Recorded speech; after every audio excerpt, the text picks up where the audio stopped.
Yes, good afternoon everyone. चलिए अपने costing की क्लास को कंटिन्यू करते हैं। एंड लास्ट लेक्चर में हम लोग क्या कर रहे थे? लास्ट लेक्चर में हम लोग कर रहे थे कॉस्ट शीट। कॉस्ट शीट का ये थर्ड लेक्चर है एंड मोस्ट प्रोबेबली आज के लेक्चर में कॉस्ट शीट खत्म करके कोई नया लेक्चर शुरू करेंगे। जितने भी बच्चे फर्स्ट टाइम क्लासेस को देख रहे हैं उनको क्या करना है, चैनल को सब्सक्राइब कर लेना है। ठीक है चलो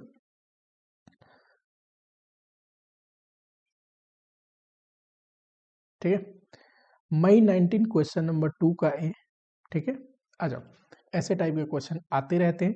आगे ये क्वेश्चन आपको यूनिट कॉस्टिंग में भी एक ऐसे टाइप का है, साथ ही में ऐसे क्वेश्चन आपको बजटरी में भी दिखेगा। चलो, Ariba private limited has a normal production capacity of 36,000। हमारी कैपेसिटी कितनी है? 36,000। The flowing estimate cost of production are as under. Direct material कितना है? 40 पर यूनिट। ठीक है, कोई बात नहीं। डायरेक्ट लेबर है 30 per unit. Subject to minimum 48,000 है। देखो वेजेस कैसे देना है, 30 पर यूनिट देना है लेकिन एक मिनिमम वेजेस भी है, तो यानी कि विच एवरेज हायर पे होगा। अगर आउटपुट अनुसार ज्यादा है तो वो दे देंगे, नहीं तो मिनिमम तो मिलता ही है। चलो, फैक्ट्री ओवरहेड देखो, एक तो फिक्स है, दूसरा वेरिएबल, और वेरिएबल फैक्ट्री ओवरहेड कितना है? 10 पर यूनिट। ठीक। सेमी वेरिएबल देखो इतना है, per annum up to 50% capacity यानी कि अब सेमी वेरिएबल में होता क्या है ना, कि फिक्स भी होते हैं और थोड़ा बहुत वेरिएबल भी होते हैं। अभी थोड़ी यूनिट कॉस्टिंग जब चैप्टर स्टार्ट करूंगा तो डिटेल में सेमी वेरिएबल कॉस्ट के बारे में पढ़ाऊंगा आपको। फिलहाल ये समझो कि सेमी वेरिएबल जो कॉस्ट है, इसमें फिक्स एंड वेरिएबल होने की वजह से कई बार जब कैपेसिटी इंक्रीज होता है तो सेमी वेरिएबल कॉस्ट बढ़ते भी है। वेरिएबल तो बढ़ते ही बढ़ते हैं जैसे जैसे कैपेसिटी बढ़ेगा। फिक्स ऐसे खर्चे जो फिक्स होते हैं इन टोटालिटी में, वो यानी कि वो नहीं बढ़ेंगे, नहीं इंक्रीज होंगे। लेकिन सेमी वेरिएबल एक सर्टेन लेवल तक सेम रहता है, उसके बाद कैपेसिटी इंक्रीज करोगे तो इंक्रीज होता है। Additional 46,800 for every 20% increase in capacity. यानी कि अगर 50% है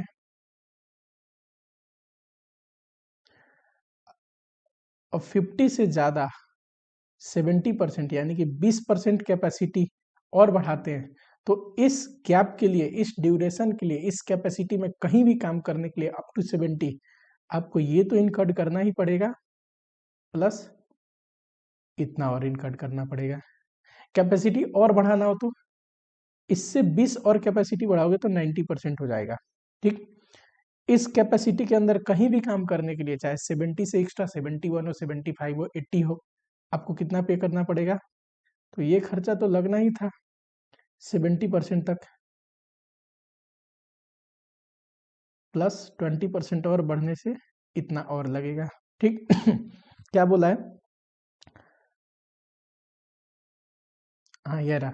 और पार्ट देयर ऑफ का मतलब ही है, जरूरी नहीं टोटल 20%, 1% भी एक्स्ट्रा कैपेसिटी में इंक्रीज करोगे नेक्स्ट लेवल के लिए तो ऑटोमेटिकली 46,000 लगेगा। फॉर एग्जाम्पल अगर मैं 79 करूं कैपेसिटी, तो देखो 70 तक के लिए तो ये खर्चे हैं, 9 तो इसी बीच के दौरान आएगा, तो ऐसा नहीं कि 20% के लिए इतना इंक्रीज हो रहा है तो 9% के लिए कितना, नहीं, 1% भी एक्स्ट्रा कैपेसिटी में काम करोगे पूरा 46,800 जो लगेगा वो लगेगा।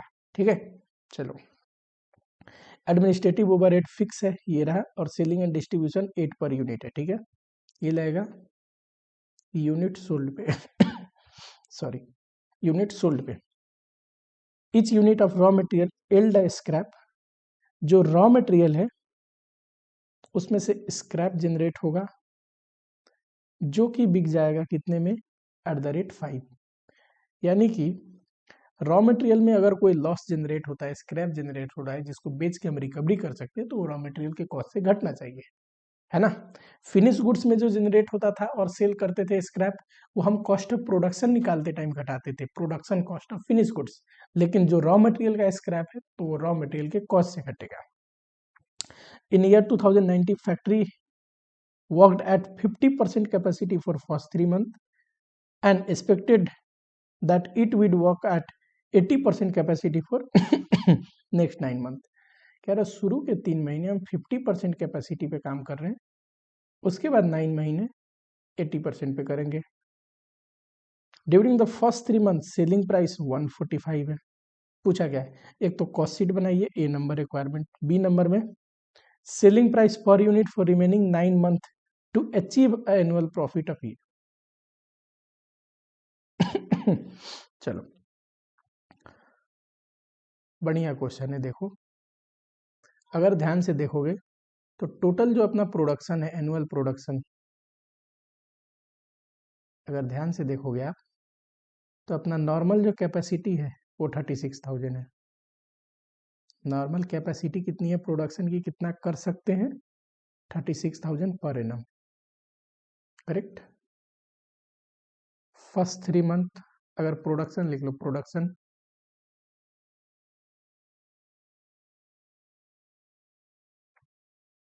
फर्स्ट 3 मंथ 50% कैपेसिटी पे चलेगा। ये तो टोटल साल का है, तो 3 महीने का कितना।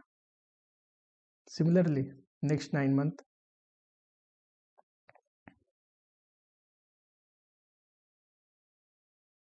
80% कैपेसिटी पे, ये पूरे साल का हो गया। 9 महीने का कितना।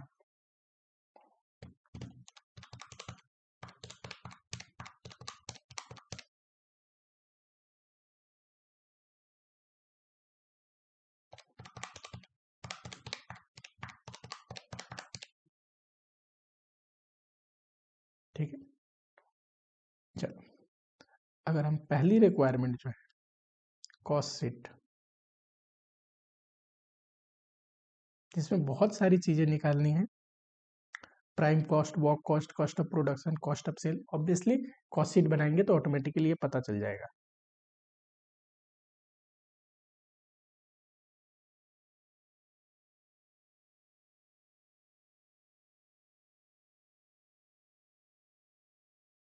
ठीक है। सबसे पहला खर्चा क्या आएगा, मटेरियल का, @40 है, करेक्ट। अब दो तरीके हैं, एक तो देखो 40 का मटेरियल लग रहा है और 5 रुपया एज ए स्क्रैप जनरेट हो जाएगा, तो हम 35 मटेरियल कॉस्ट में ले सकते हैं। क्या दूसरा तरीका है, टोटल मटेरियल कॉस्ट लिखो, उसके बाद स्क्रैप घटा दो।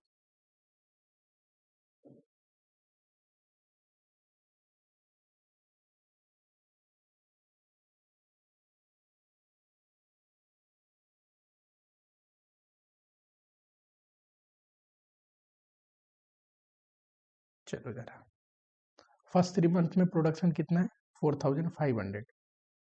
4,500 इंटू 40 करोगे तो ये आएगा। अब 5 रुपीज के रेट से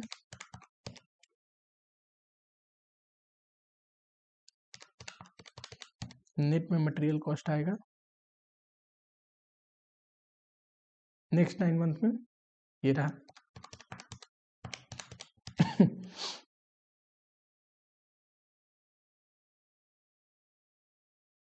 एंड 5 रुपीज से रिकवरी घटा दोगे तो ये आएगा।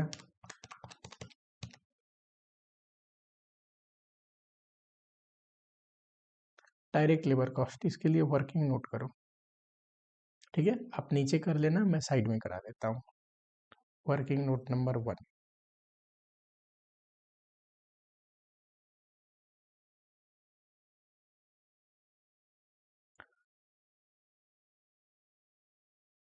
आउटपुट बेस्ड कितना वेजेज, गारंटेड कितना है,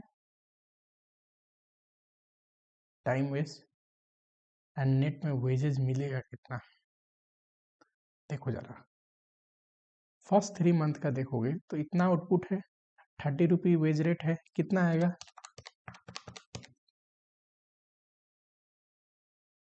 पर मंथली इसको 48,000 गारंटेड वेजेज भी मिलता है।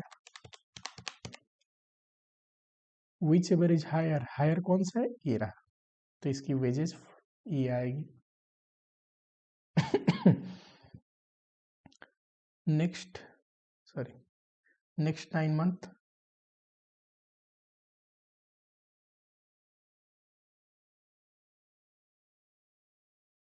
यूनिट अनुसार वेजेज ये आएगा एंड गारंटेड वेजेज जो है ये आएगा।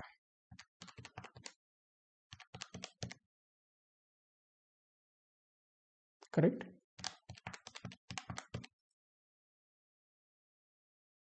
दोनों में से जो ज्यादा होगा वही मिलेगा, विच एवर इज हायर, ये रहा।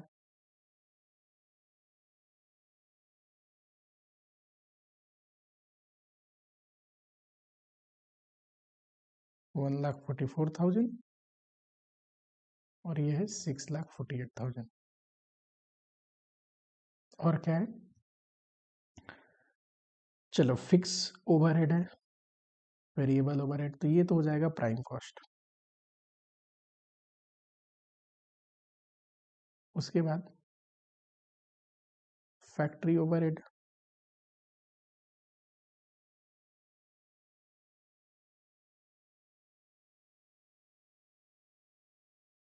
फैक्ट्री ओवरहेड सी, इसका पहला जो है ये वेरिएबल,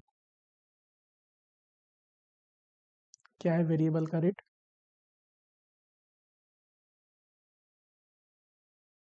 10 है, तो इंटू करोगे तो ये आएगा 2,16,000। दूसरा फिक्स्ड एंड फिक्स, देखो टोटल में है 3,60,000, लेकिन पूरे साल का है। अगर 3,60,000 पूरे साल का है तो 3 महीने है कितना,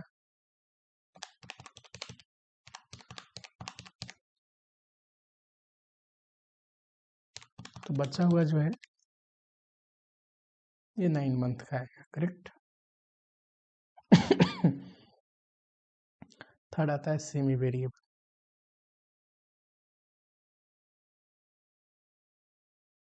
अब सेमी वेरिएबल देखना जरा,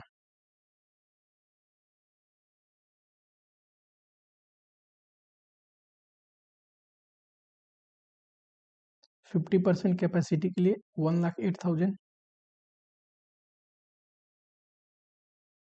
लेकिन ये पूरे साल का है तो 3 मंथ का कितना, एन 80% कैपेसिटी के लिए। अब देखो नेक्स्ट 20% बढ़ाओगे तो इतना खर्चा बढ़ जाएगा 46,800, तो 70 होगा। नेक्स्ट 10 और बढ़ानी पड़ेगी तो उसके लिए पूरा ही लगेगा 46,800, तो ये टोटल कितना आएगा 1,08,000 प्लस 46,800 प्लस 46,800, 2,01,600 इतना आएगा। ये पूरे साल का है तो 9 मंथ का कितना। इसके बाद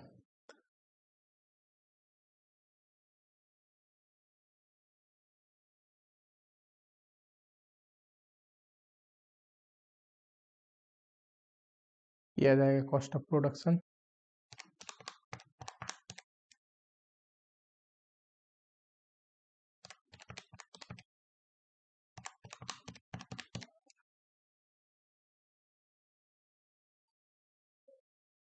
इसमें ऐड करोगे एडमिनिस्ट्रेटिव ओवरहेड,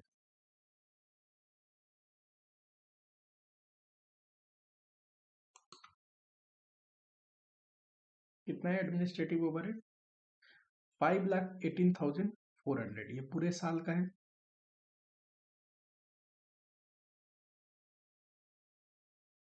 थ्री मंथ का कितना,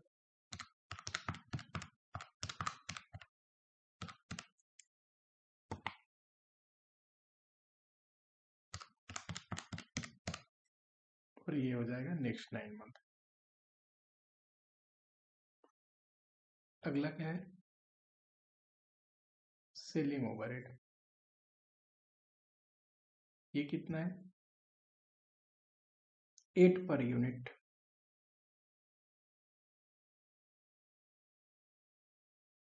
करो 4,500 यूनिट है, इंटू 8 करोगे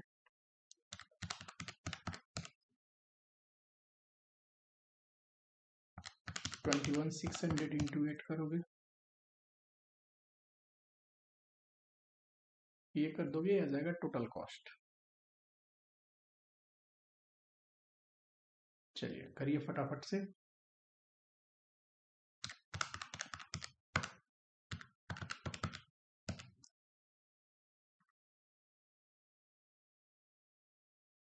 ये तो है prime cost.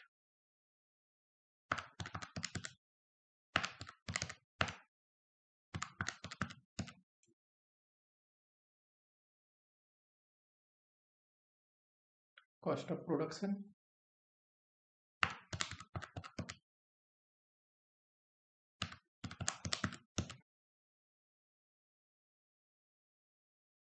Total cost.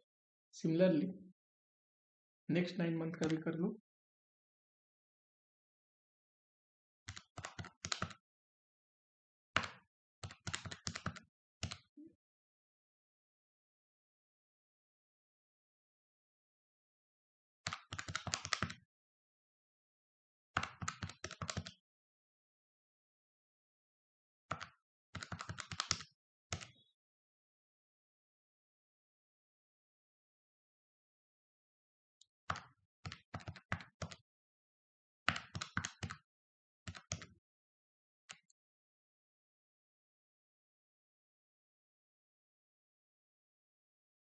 Total cost में बच्चे अगर प्रॉफिट जुड़ता है तो क्या आता है?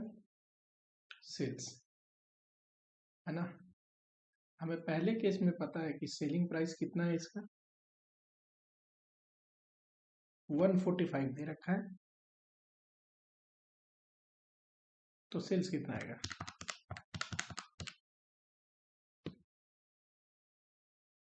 देखो सेल्स पता है, कॉस्ट पता है, ये आ गया प्रॉफिट। ध्यान से सुनना, टोटल साल में हमें कितना प्रॉफिट कमाना है, ये रहा, करेक्ट।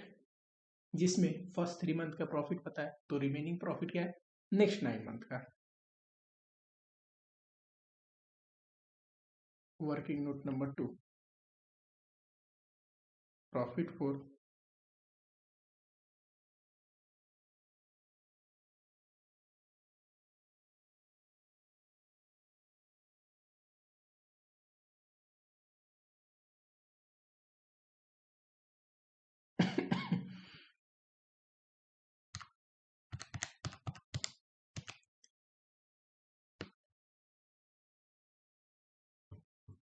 $8,53,200, करेक्ट।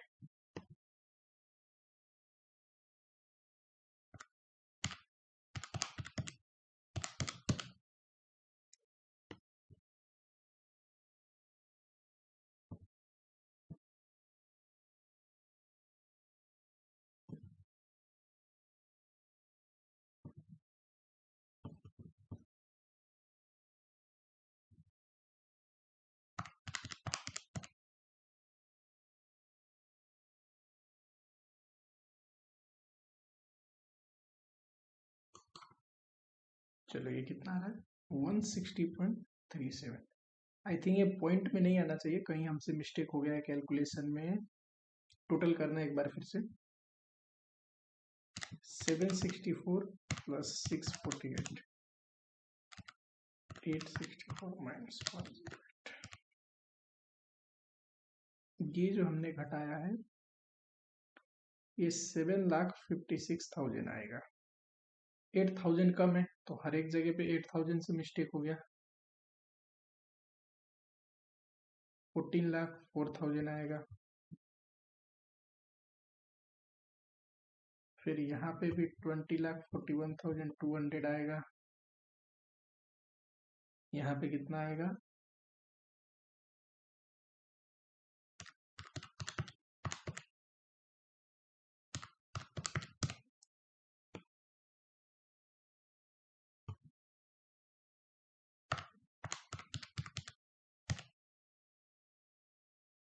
और ये फिगर आएगा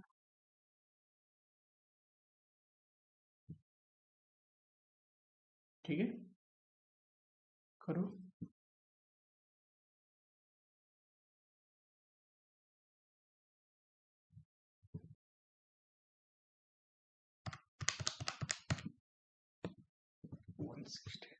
ठीक, चलो नेक्स्ट क्वेश्चन की ओर चलते हैं। ये क्वेश्चन ध्यान से देखोगे, ऑलरेडी बुक में क्वेश्चन है, करा रखा है फर्स्ट लेक्चर में। ये क्वेश्चन ध्यान से देखोगे, ये भी क्वेश्चन सिमिलर टाइप का कर रखा है, बहुत ही बेसिक क्वेश्चन है, ऐसा कुछ भी नहीं जो आपको बताना पड़े। ये क्वेश्चन करते हैं, ऐसा क्वेश्चन आपको जॉब कॉस्टिंग जब चैप्टर पढ़ेंगे वहां पे दिखेगा। कह रहा है ML auto limited is a manufacturer of auto component and detail of expense 2014 का दे रखा है, ठीक है। Opening stock, closing stock, purchase, direct labour, factory और ये। अब ये तो 2014 का स्टोरी था, 2015 में आते हैं, इस साल में। Company has received an order from a car manufacturer where it estimate cost of material and labour. Company को एक ऑर्डर मिला है जिसमें कंपनी जो कॉस्ट निकाल रही है उसमें उसको पता है कि मटेरियल का खर्चा लगने वाला है इतना और लेबर का खर्चा लगेगा इतना, ठीक है। उसके बाद ML auto limited charges factory overhead as a percentage of direct labour. Factory overhead charge करते हैं as a percentage of direct labour. Administrative overhead as a percentage of factory cost. Administrative overhead charge करते हैं as a percentage of factory cost, ठीक है। Based on previous year cost, ये जो cost information है ना, इसके बेसिस पे हमें ये रिकवरी का बेसिस निकालना है। फैक्ट्री ओवरहेड डायरेक्ट लेबर के बेसिस पे रिकवर करना है, एडमिनिस्ट्रेटिव ओवरहेड फैक्ट्री कॉस्ट के बेसिस पे रिकवर करना है, ठीक है। और इस बेसिस को निकालने के लिए प्रीवियस ईयर का कॉस्ट इंफॉर्मेशन यूज करना है। Cost of delivery of component eight customer premises, ये डिस्ट्रीब्यूशन एक्सपेंस है। चलो पूछा गया ओवरहेड रिकवरी रेट निकालिए number 1 and second detail cost information बनाइए। जो ऑर्डर रिसीव हुआ 2015 में उसका प्राइस कितना है, यानी कि सेल प्राइस कितना कोट करना है हमें, ये भी बताइए। अगर प्रॉफिट चार्ज करना हो 10% ऑन सेल, ठीक है, कोई बात नहीं।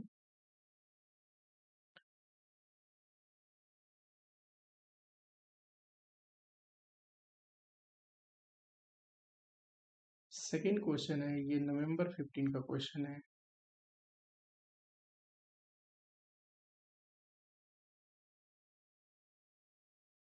पहला रिक्वायरमेंट है ओवरहेड रेट निकालने का।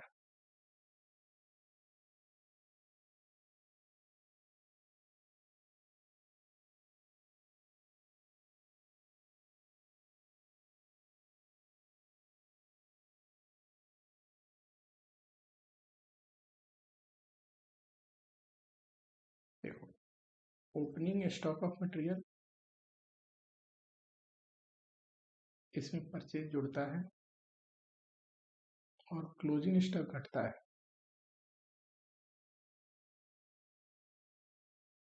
तो आता है रॉ मटेरियल कंज्यूम्ड।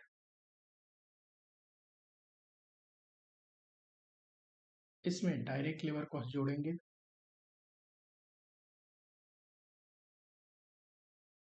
तो आएगा प्राइम कॉस्ट एंड इसमें फैक्ट्री ओवरहेड जोड़ेंगे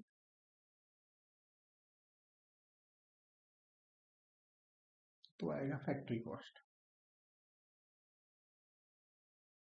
चलो लास्ट ईयर का इंफॉर्मेशन जरा प्लॉट करते हैं। ओपनिंग स्टॉक दे रखा है, परचेज भी दे रखा है एंड क्लोजिंग स्टॉक भी दे रखा है। ओपनिंग स्टॉक परचेज 18,50,000 ना परचेज, क्लोजिंग स्टॉक तो ये 18 लाख आ गया।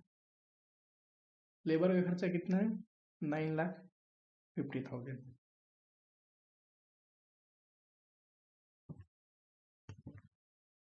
फैक्ट्री ओवरहेड कितना है 3,80,000।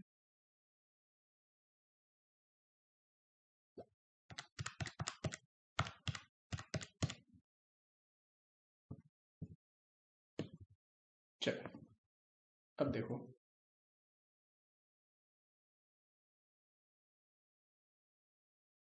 अगर हम फैक्ट्री ओवरहेड रेट निकालें। फैक्ट्री ओवरहेड कैसे रिकवर करना है? डायरेक्ट लेबर के बेसिस पे। ये रहा डायरेक्ट लेबर, तो कितना परसेंट है फैक्ट्री ओवरहेड डायरेक्ट लेबर का? तो सर फैक्ट्री ओवरहेड 380 इनकर्ड होता है जब डायरेक्ट लेबर का खर्चा 9,50,000 इनकर्ड होता है। तो यानी कि 40% डायरेक्ट लेबर कॉस्ट का फैक्ट्री ओवरहेड का खर्चा आता है। ठीक है। दूसरा,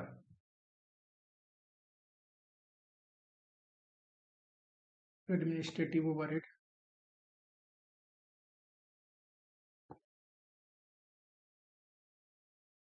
देखो जरा, एडमिनिस्ट्रेटिव ओवरहेड का खर्चा कितना है? 2,50,400।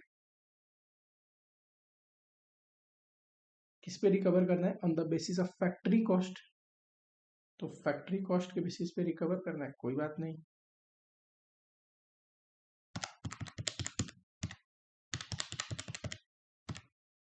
ये 8% आ रहा है, यानी कि जितना भी फैक्ट्री कॉस्ट होता है उसका 8% एडमिनिस्ट्रेटिव ओवरहेड का खर्चा आएगा।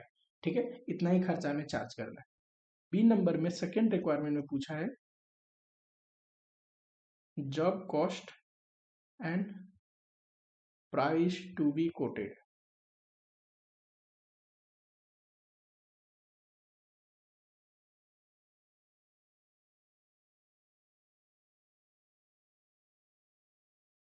ध्यान से देखना, डायरेक्ट मटेरियल दिया है 8 लाख, डायरेक्ट लेबर भी दिया है 4,50,000, तो ये तो डायरेक्ट खर्चे देना ही पड़ेगा।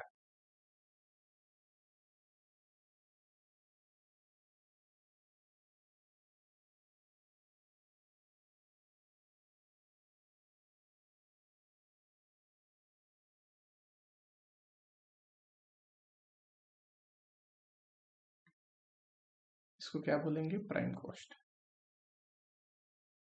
है ना। चलो करो फटाफट। इसमें जोड़ेंगे फैक्ट्री ओवरहेड।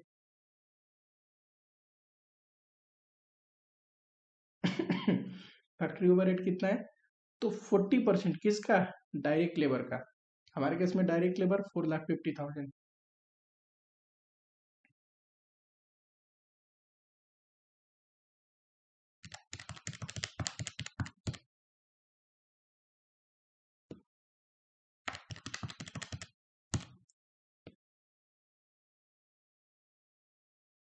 ये क्या है? ये है फैक्ट्री कॉस्ट। इसमें क्या जोड़ोगे? Administrative expense.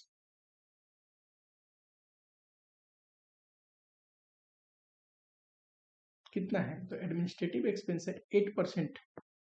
किसका? फैक्ट्री कॉस्ट का। फैक्ट्री कॉस्ट का 8%।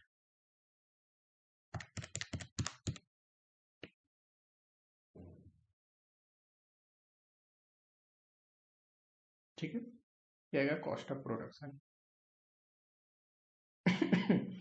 आप में से बहुत सारे बच्चे के मन में ये सवाल आ सकता है कि सर कॉस्ट ऑफ प्रोडक्शन निकालने के लिए आपने एडमिनिस्ट्रेटिव ओवरहेड को रिलेटेड टू प्रोडक्शन माना, क्यों? जब भी administrative overhead as a percentage of, पिछले क्लास में भी मैंने ये बात बोली थी, percentage of factory cost, direct labour cost, prime cost दिया रहे, तो उस केस में एडमिनिस्ट्रेटिव ओवरहेड को क्या मानोगे? रिलेटेड टू प्रोडक्शन प्लस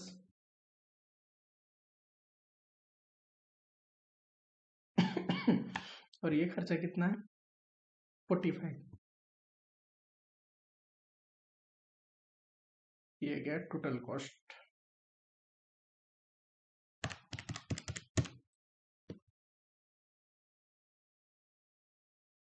ठीक, चलो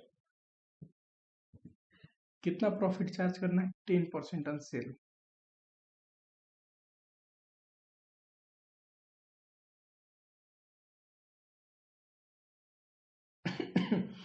देखो, सेल्स को अगर मैं 100 मानूं तो प्रॉफिट 10% चार्ज करना है, यानी कि 10। तो सेल 100 है, प्रॉफिट 10 है, तो कॉस्ट 90 होना पड़ेगा, तभी तो कॉस्ट में प्रॉफिट जोड़ के सेल आएगा। करेक्ट। इस रिलेशन से अगर मैं सेल्स निकालूं, कैसे निकलेगा?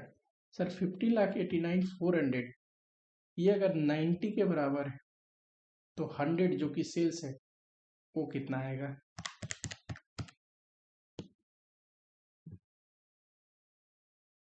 इतना आएगा।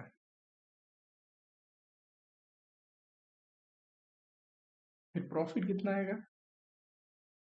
इतना आएगा। ठीक है, यही दो रिक्वायरमेंट था क्वेश्चन में। चलो 8 मार्क्स का क्वेश्चन आया था। ठीक है, जुलाई 21। ये जो क्वेश्चन था ना, इम्पोर्टेंट है, बहुत अच्छा क्वेश्चन है, बहुत कंसेप्ट है इस क्वेश्चन के अंदर, ध्यान से करते हैं। ठीक है, आओ जरा, स्टॉक ऑफ रॉ मटेरियल दिया है 1 मार्च को। ये टोटल मंथ का जो डेटा है ना वो मार्च मंथ का है, तो 1 मार्च जो है इसके लिए ओपनिंग डेटा हो जाएगा, और 31 मार्च का जो स्टॉक का डिटेल होगा ये क्लोजिंग स्टॉक का डिटेल होगा। WIP भी दिया है। ठीक है, purchase of raw material and carries in what दिया है, ये तो मटेरियल कॉस्ट में आते हैं। डायरेक्ट वेजेस डायरेक्ट लेबर का खर्चा है। कॉस्ट ऑफ स्पेशल ड्राइंग ये क्या है?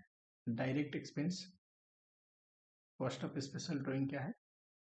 Direct expense. और ये क्या है? Direct labour. Higher charges of plant, जब ये क्वेश्चन आया ना तो असली कंफ्यूजन बच्चों को यही हुआ। आपने देखा होगा जब मैंने नोट्स दिखाया तो वहां पे लिखा था डायरेक्ट एक्सपेंसेस में higher charges of specific equipment, यानी कि कोई भी मशीनरी या इक्विपमेंट जो है स्पेसिफिक है, प्रोडक्शन से रिलेटेड है, ठीक है, तो उसकी हायर चार्जेस डायरेक्ट एक्सपेंसेस में ले रहे थे। ठीक, रेंट पे कोई स्पेसिफिक इक्विपमेंट लेके आए, मशीनरी लेके आए, लेकिन प्रॉब्लम ये प्लांट एंड मशीनरी जनरल जो है, जो फैक्ट्री में लगे हैं, जिससे रेगुलर प्रोडक्शन होता है, जो हम गुड्स बनाते हैं वो नॉर्मली उन्हीं प्लांट एंड मशीनरी से बनता है, तो इसके खर्चे तो फैक्ट्री ओवरहेड में जाते हैं। अगर कोई स्पेसिफिक प्लांट वगैरह आया है प्रोडक्शन के लिए तो ये डायरेक्ट एक्सपेंस है। करेक्ट।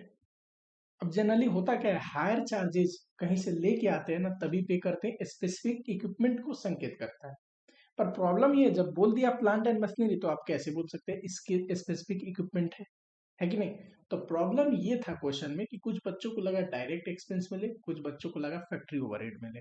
जब सजेस्टेड आंसर आया तो इंस्टीट्यूट ने क्या किया, इंस्टीट्यूट ने दोनों सोल्यूशन दिया।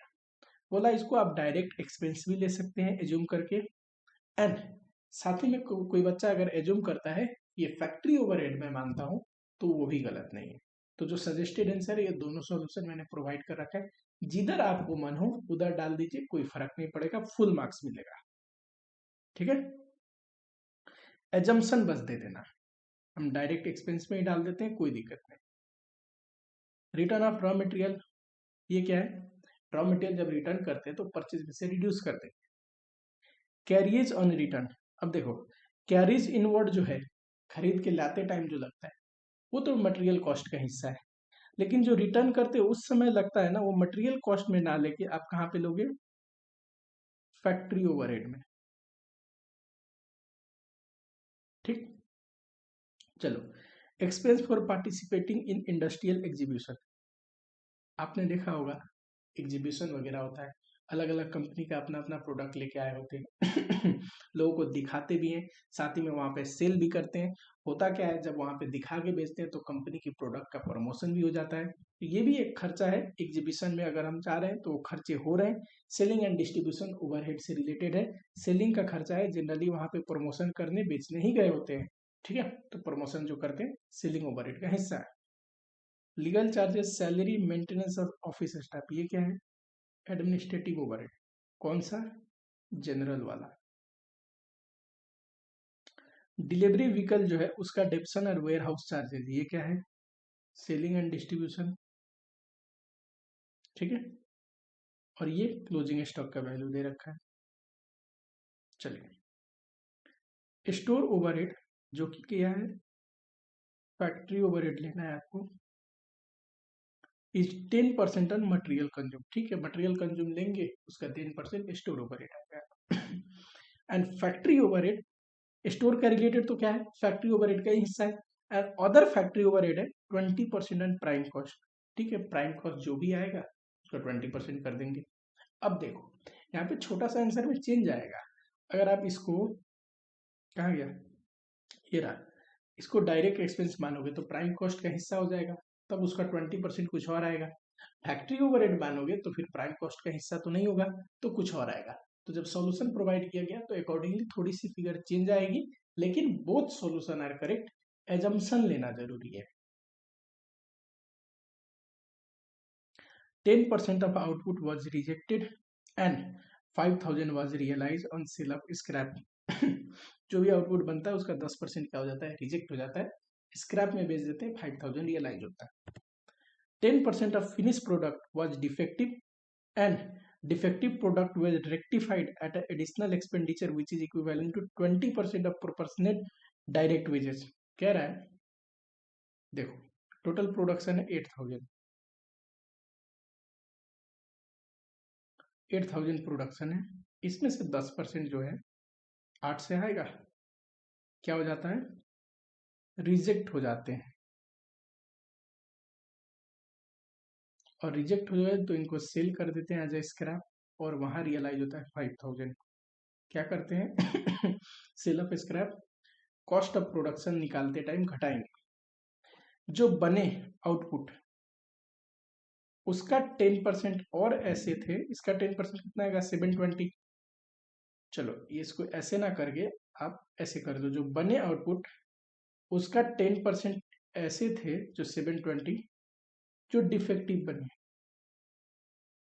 ठीक है, ध्यान देखना, यहाँ 10% ऑफ फिनिश आउटपुट पूछ रहा है, ये था 10% ऑफ आउटपुट जो बनेंगे उसी में से 10%, जितने बनाए उसका 10% क्या हो गया, रिजेक्ट। और जो फिनिश आउटपुट निकला, फिनिश आउटपुट उसका 10% डिफेक्टिव। बैलेंस नॉर्मल कितना है बताओ, 7,200 में से 720 डिफेक्टिव है, ये नॉर्मल गुड यूनिट्स बने। पर ये जो डिफेक्टिव है इनको भी अच्छा से गुड यूनिट में कन्वर्ट किया जा सकता है। थोड़ा बहुत होता क्या ना, डिफेक्टिव बनता है तो थोड़ा सा और खर्चा लगा के ठीक कर देते हैं उसको। वो खर्चा कितना है, तो बड़ा डायरेक्ट वेजेस, जो ये बनने में डायरेक्ट वेजेस का खर्चा आया ना, 720 बनने में जितना डायरेक्ट वेजेस का खर्चा आएगा उसका 20% ऑफ प्रोपोर्शनेट डायरेक्ट वेजेस है ना, डायरेक्ट वेजेस जितना लगना है उस यूनिट पे उसका 20%। ऑलरेडी खर्चा तो लग चुका है, थोड़ा बहुत लेबर का काम होगा तो बन जाएगा। चलो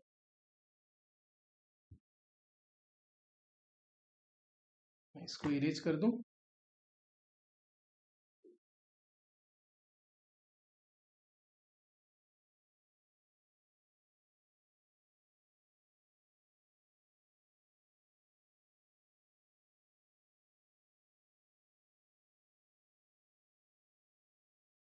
जुलाई 21।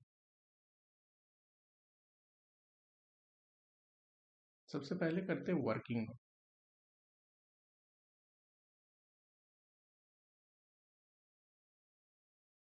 टोटल आउटपुट कितना है,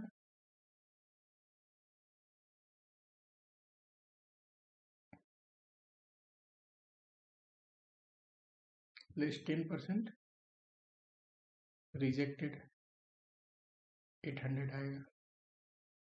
तो ये है फिनिश्ड आउटपुट, करेक्ट। इसके दो हिस्से, नॉर्मल, डिफेक्टिव। डिफेक्टिव कितना, 10%, तो नॉर्मल 90%।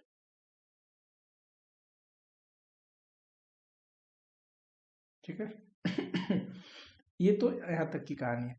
अच्छा, डिफेक्टिव को भी ठीक किया जा सकता है, हाँ जी। कॉस्ट ऑफ रेक्टिफिकेशन कितना आएगा, ध्यान से देखना। लेबर कॉस्ट कितना है, कितना लेबर का खर्चा लगता है, तो सर लेबर कॉस्ट है यहाँ पे देखो 1,20,000।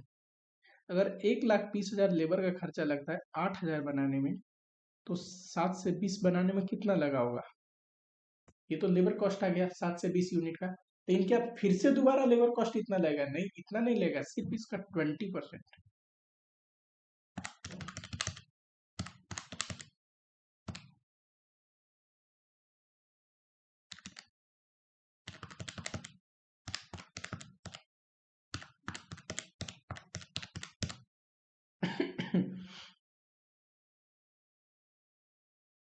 अब ये कहाँ पे लेंगे? दो ट्रीटमेंट है, एक तो है फैक्ट्री कॉस्ट निकालते टाइम ले लो, फैक्ट्री ओवरहेड का हिस्सा मान के, क्योंकि प्रोडक्शन फैक्ट्री में हो रही है, फैक्ट्री का ही खर्चा है दोबारा ठीक करने का। कुछ लोग बोलते हैं फिनिश गुड्स को ही ठीक कर रहे हैं ना, कॉस्ट ऑफ प्रोडक्शन निकालते टाइम ले सकते हैं। ठीक, दोनों में से कुछ भी करोगे एजम्पशन लेके कहीं गलत नहीं होगा। इंस्टीट्यूट ने क्या किया था? फैक्ट्री कॉस्ट लिया था। कई बार इंस्टीट्यूट कॉस्ट ऑफ रेक्टिफिकेशन को कॉस्ट ऑफ प्रोडक्शन में भी ले सकता है, फैक्ट्री कॉस्ट में ले लो, कोई कंफ्यूजन ही नहीं। ठीक है, चलो कॉस्ट शीट,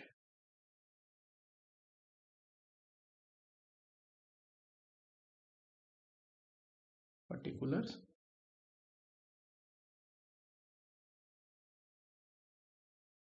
चल सबसे पहले क्या है? Opening stock of raw material, इसमें जोड़ेंगे परचेज, लेस करेंगे रिटर्न, ऐड करेंगे कैरियज इनवर्ड एंड, ये तो परचेज में ही एडजस्ट करने थे। एक और आता है ना, क्लोजिंग स्टॉक को लेस करो,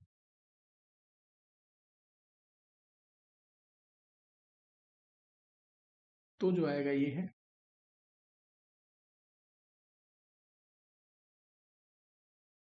बताओ जरा। Opening stock 80,000 and closing stock है 30,000।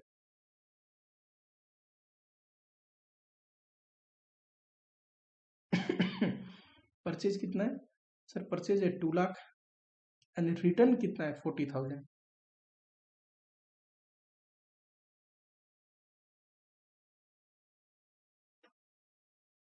कैरियज इनवर्ड कितना है? तो ये है 20,000।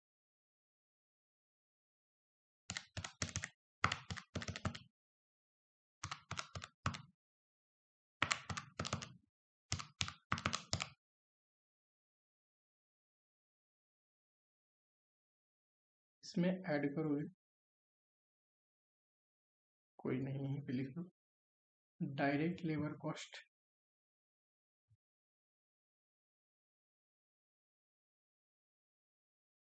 कितना है? 1,20,000। ये ए है, ये बी है, सी नंबर डायरेक्ट एक्सपेंस।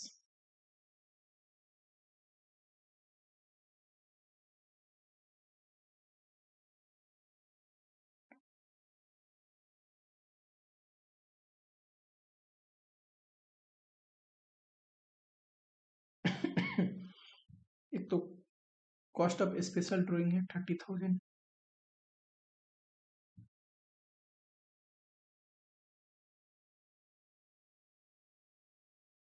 दूसरा हायर चार्जेस,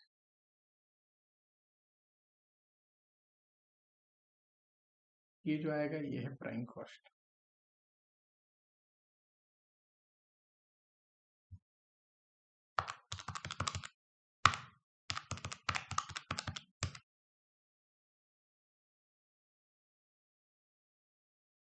ठीक है, करो फटाफट से।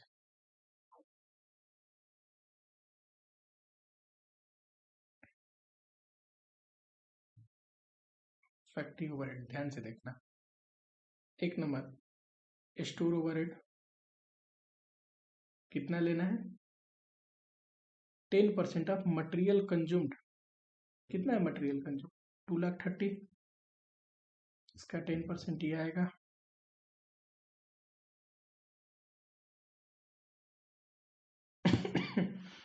फैक्ट्री ओवरहेड ये कितना लेना है?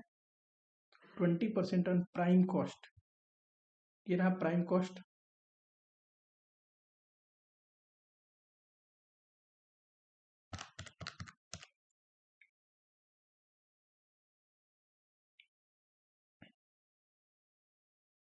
कैरियज ऑन रिटर्न, देखो ध्यान से, कैरियज ऑन रिटर्न कितना है? 6,000। कॉस्ट ऑफ रेक्टिफिकेशन, ये आएगा ग्रोस फैक्ट्री कॉस्ट।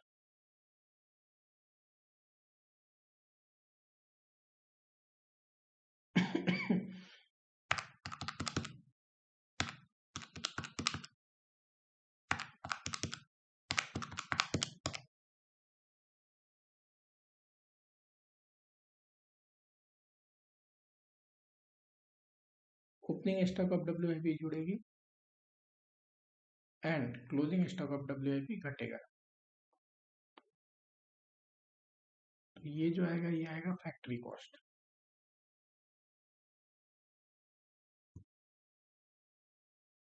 $50,000 है, क्लोजिंग स्टॉक कितना है 24,000।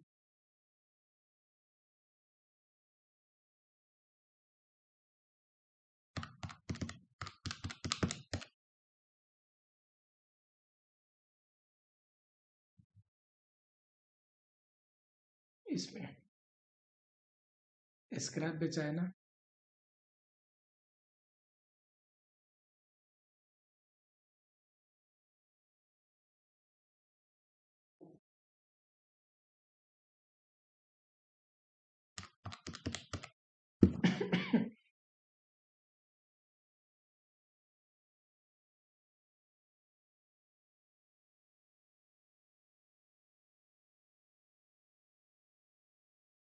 एडमिनिस्ट्रेटिव ओवरहेड,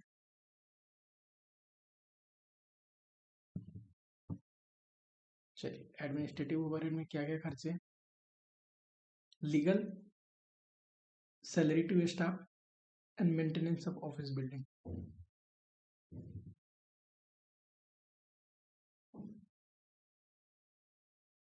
ऑफिस स्टाफ,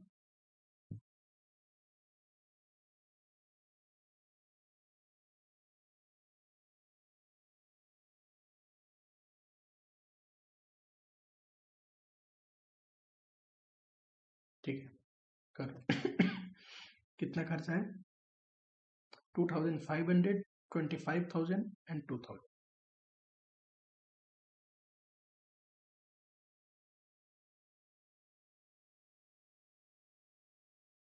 अगला है सेलिंग एंड डिस्ट्रीब्यूशन ओवरहेड,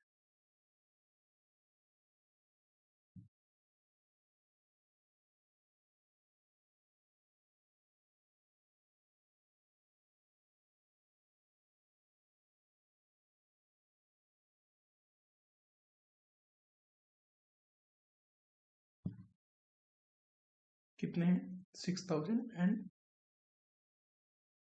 1,500।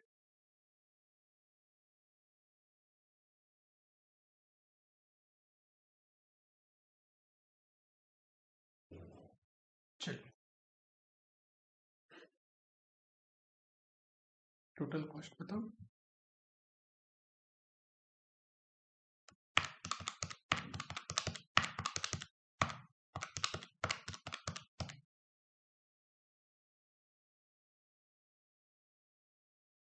ठीक है, अच्छा एक खर्चा और रह गया है, यहाँ देखना क्या पूछा था। हाँ, इंडस्ट्रियल एग्जीबिशन में पार्टिसिपेट कर रहे थे 8,000।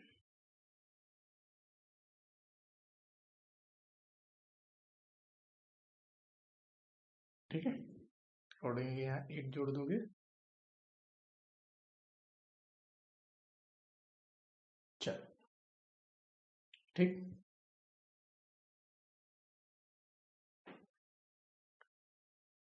ये जो क्वेश्चन है ये भी बहुत आसान है, बचे हुए क्वेश्चन आपको ट्राई करना है। ठीक है, अगर कोई डाउट हो तो कमेंट बॉक्स में लिखना है। कॉस्ट शीट के हमने बहुत सारे क्वेश्चन कर लिए। ठीक, नेक्स्ट चैप्टर को स्टार्ट करते हैं और नेक्स्ट चैप्टर अपना होने वाला है यूनिट एंड बैच कॉस्टिंग। बहुत बढ़िया चैप्टर है और पिछले कुछ अटेम्प्ट से यहाँ से क्वेश्चन हमेशा आते रहते हैं।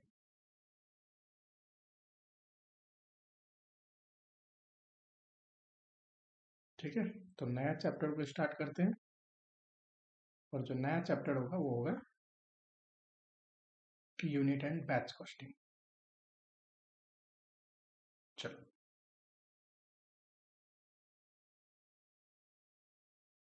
कौन से चैप्टर स्टार्ट करने जा रहे हैं? Unit and batch costing.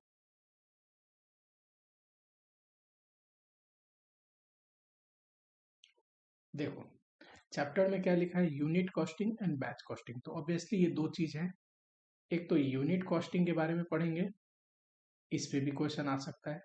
Second जो चैप्टर का पोर्शन है ये है बैच कॉस्टिंग, और क्वेश्चन इस पे भी आ सकता है। ठीक है, पहला टॉपिक मैं इससे उठाता हूं, और पहला टॉपिक अपना क्या रहेगा,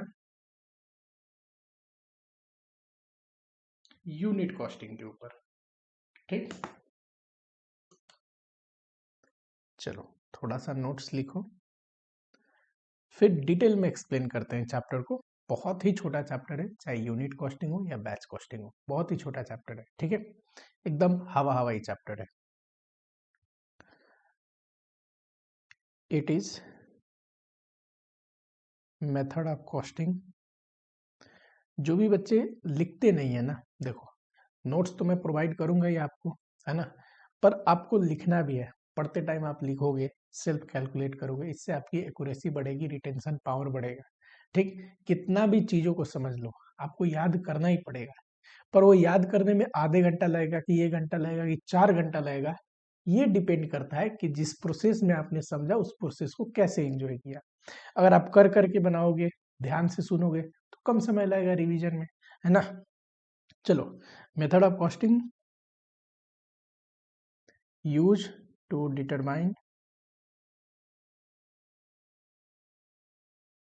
cost per unit of identical product. जहां पे भी प्रोडक्ट आइडेंटिकल होते हैं वहां पे ये मेथड ऑफ कॉस्टिंग लगता है। और करते क्या है इसमें, कॉस्ट पर यूनिट पता करते हैं प्रोडक्ट का। हमारा तो मकसद ही है कॉस्टिंग में कॉस्ट पर यूनिट पता करना है। लेकिन कहाँ पे लगाएंगे यूनिट कॉस्टिंग, जहां पे आइडेंटिकल प्रोडक्ट बन रहे हैं। ठीक है, लिखते जाओ, अभी डिकोड करता हूं मीनिंग का। कॉस्ट पर यूनिट कैसे निकलता है,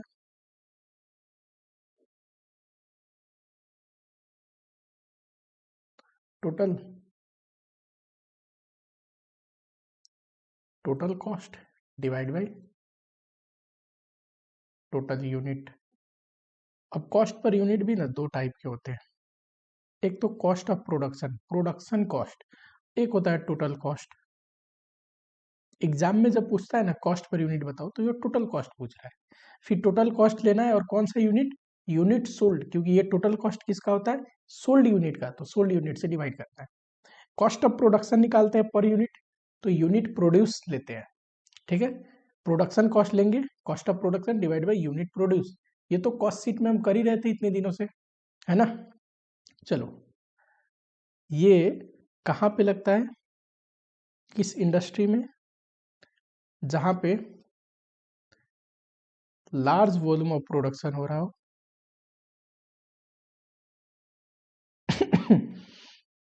प्रोडक्शन हो रहा हो,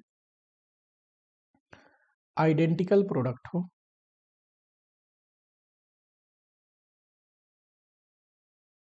साथ ही में आइडेंटिकल कॉस्ट हो। देखो, किसी भी इंडस्ट्री में जहां पे सेम ही टाइप के प्रोडक्ट बन रहे हैं, लार्ज वॉल्यूम में बन रहे हैं, लेकिन सेम ही प्रोडक्ट बन रहे हैं और सारे प्रोडक्ट में सेम ही खर्चा आता है, तो वहां पे एक प्रोडक्ट का खर्चा निकालना हो तो बड़ा सिंपल है। अरे टोटल खर्चे कितने हुए ये देख लो, और टोटल कितने प्रोडक्ट बने ये देख लो, और डिवाइड कर दो, तो पर प्रोडक्ट खर्चा पता चल जाएगा, है ना। कहाँ पे, जैसे कि एग्जाम्पल में देखो, एक सीमेंट इंडस्ट्री है, पेपर इंडस्ट्री है, ब्रिक्स बनते हैं। जरा देखना, सीमेंट के जितने भी बैग बनती होगी, है ना, एक कंपनी है कोई भी, चाहे वो जेके सीमेंट ले लो, कोई सा भी सीमेंट, मान लेते हैं जेके सीमेंट कंपनी है।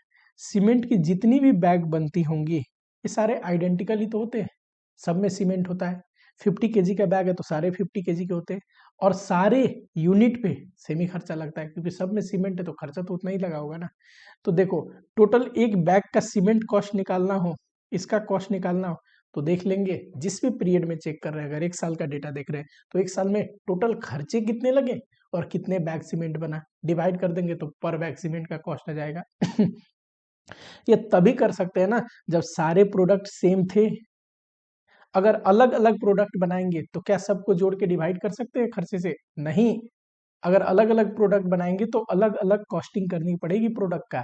पर जहां पे भी प्रोडक्ट आइडेंटिकल है, सेम ही प्रोडक्ट बन रहे हैं और सारे प्रोडक्ट में खर्चे भी एक जितना ही लगता है, तो उस केस में आप क्या करिए, टोटल खर्चे को जोड़ लीजिए और total number of produce unit से डिवाइड कर दीजिए, कॉस्ट पर यूनिट आ जाएगा।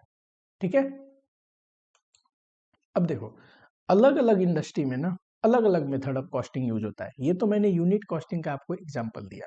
फॉर एग्जांपल और भी मेथड ऑफ कॉस्टिंग है, जैसे कि एक दो एग्जांपल लेते हैं यहाँ पे। यूनिट कॉस्टिंग अभी पढ़ ही रहे हैं, इसके बाद पढ़ेंगे बैच कॉस्टिंग, एक और चैप्टर है आगे जॉब कॉस्टिंग। ठीक है। जॉब कॉस्टिंग वहां पे लगाते हैं जहां पे प्रोडक्ट या service manufactured based on customers specification.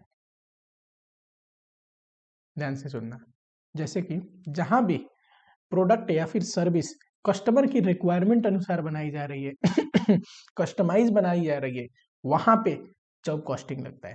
For example printing, जो प्रिंटिंग करने वाली कंपनियां हैं वो तो कस्टमर के रिक्वायरमेंट अनुसार प्रिंट करते होंगे। जिसको जो प्रिंटिंग करानी है, किसी का बिजनेस हो सकता है, किसी का रेस्टोरेंट हो सकता है, किसी का कुछ और हो सकता है, तो प्रिंटिंग तो कस्टमाइज होगी। इंटीरियर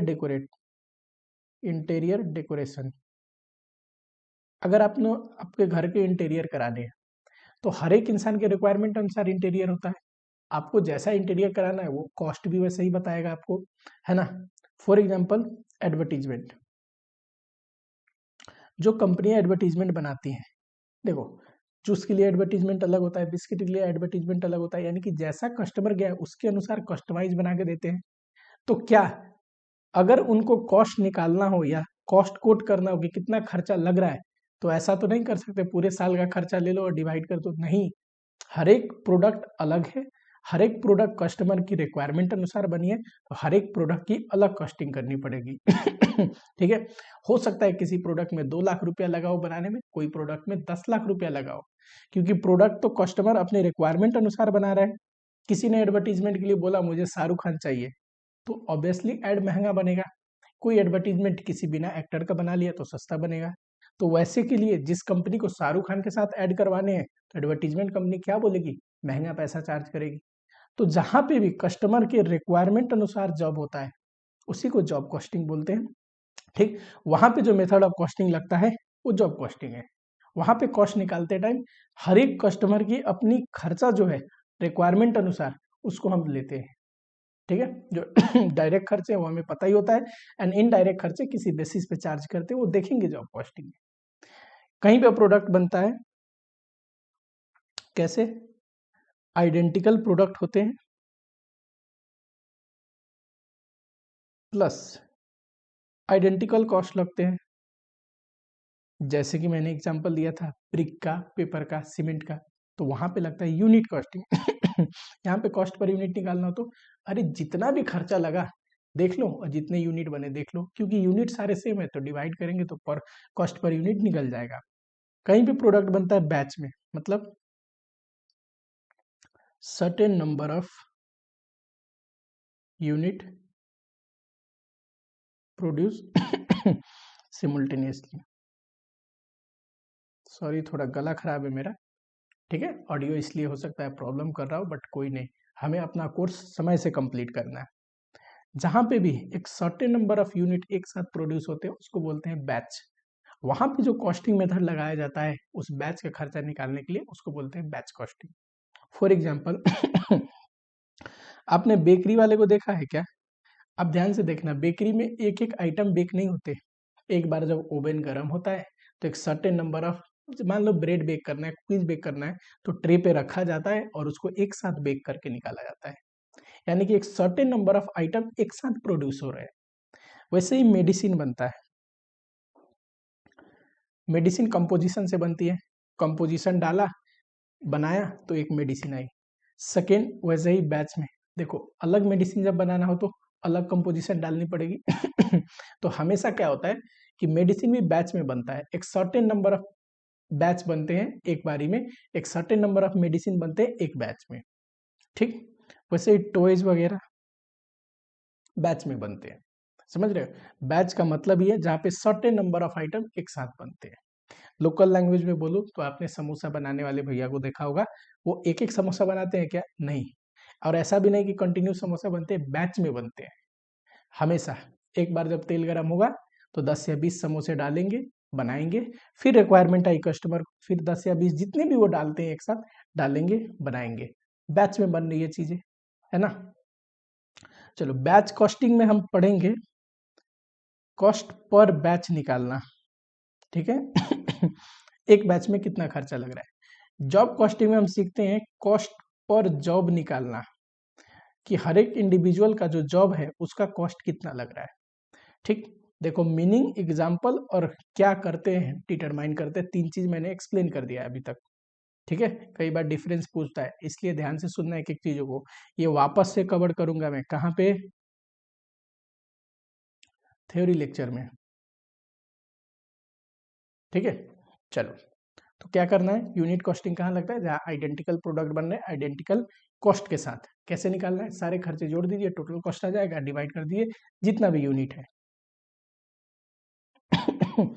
टोटल कॉस्ट कैसे निकलता है बताओ। पूरा कॉस्ट शीट आपने पढ़ लिया, उसके बाद मैं किसी बच्चे को बोलूँ टोटल कॉस्ट कैसे निकलता है, तो ये बहुत ही मजाकिया क्वेश्चन हो जाएगा। कॉस्ट शीट में हमने जैसे कॉस्ट निकालना सीखा वैसे ही निकलता है। कॉस्ट शीट में भी तो कॉस्ट पर यूनिट निकाल रहे थे, टोटल कॉस्ट निकालने के बाद डिवाइड कर देते हैं यूनिट से। चलो, डायरेक्ट मटेरियल कंज्यूम्ड निकालते हैं, opening plus purchase minus closing stock, direct labour और डायरेक्ट एक्सपेंस जोड़ते हैं, यह आ जाता है प्राइम कॉस्ट, ठीक है। बस ये तो रिवीजन चैप्टर है आपके लिए, इसमें फैक्ट्री ओवरहेड जोड़ेंगे, gross factory cost, opening stock of WIP जुड़ेगा,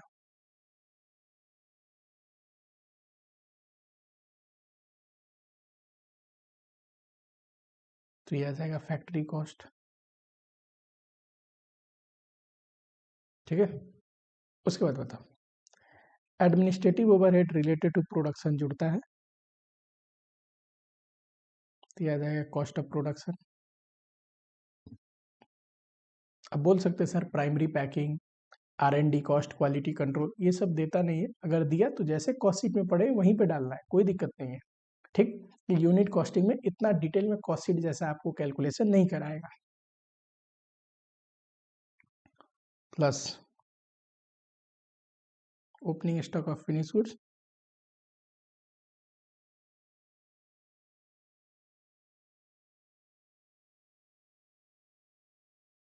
कॉस्ट ऑफ गुड्स सोल्ड। इसमें एडमिनिस्ट्रेटिव ओवरहेड कौन सा, जनरल। एडमिनिस्ट्रेटिव ओवरहेड को ऑफिस ओवरहेड भी बोलते हैं, सेलिंग एंड डिस्ट्रीब्यूशन ओवरहेड।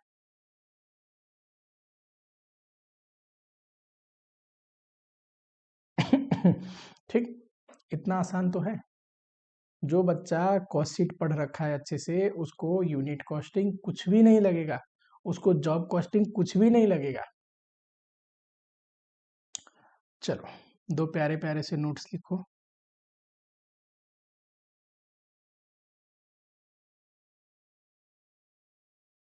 पहला नोट्स है, when office and administrative overhead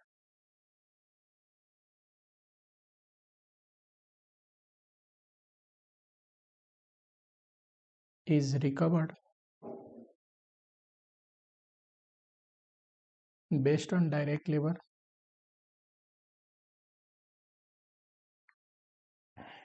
prime cost, factory factory cost, assume it as related to production।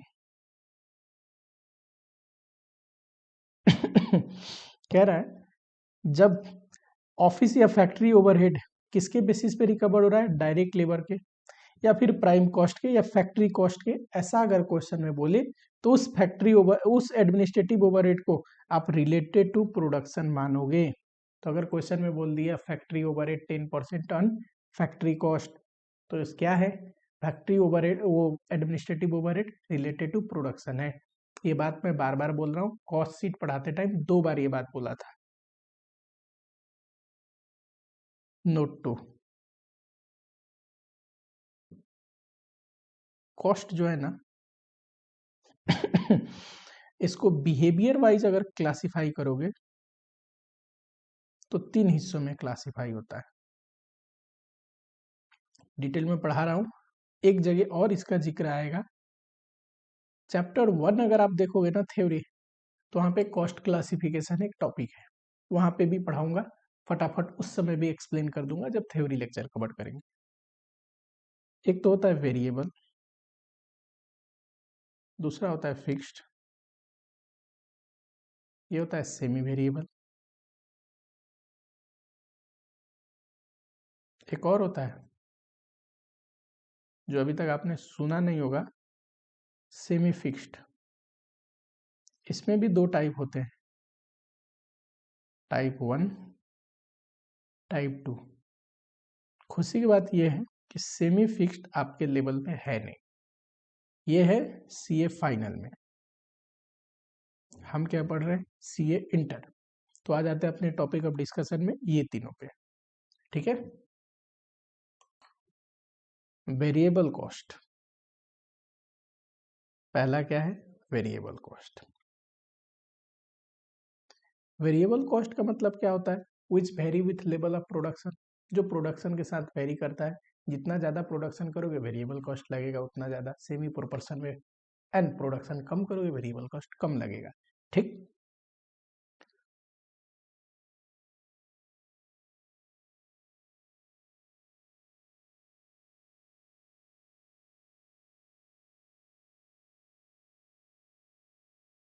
जैसे कि इस ग्राफ में देखना जरा, ये क्या है, मान लो यूनिट, जैसे जैसे ज़्यादा यूनिट आप बनाओगे वेरिएबल कॉस्ट ज़्यादा लगता है, करेक्ट। जैसे जैसे यहाँ यूनिट बढ़ते जाएगा वेरिएबल कॉस्ट भी बढ़ते जाएगा टोटल। लेकिन वेरिएबल कॉस्ट की एक बिहेवियर है कि variable cost per unit is always fix.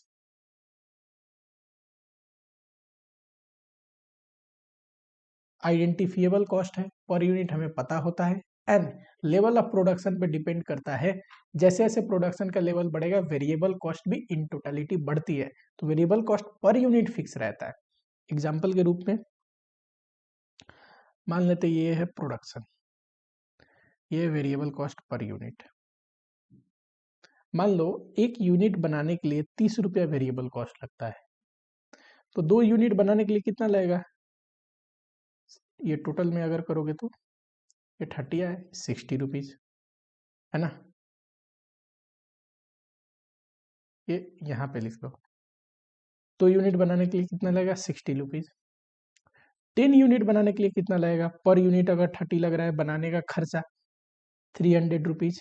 यानी कि वेरिएबल कॉस्ट पर यूनिट तो फिक्स रहता है, लेकिन टोटालिटी में चेंजेस विथ प्रोडक्शन, यही तो लिखा है मैंने।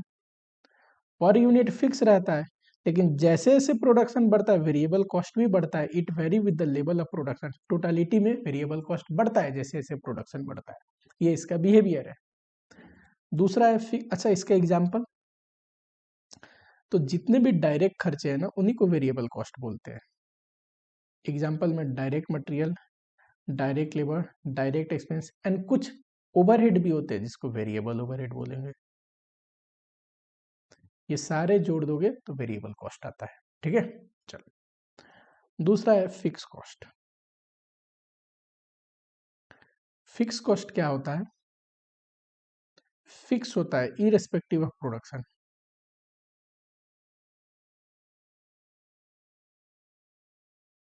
ठीक है, लेकिन इसका एक बिहेवियर क्या है कि fix cost per unit decline या decreases with increase in production.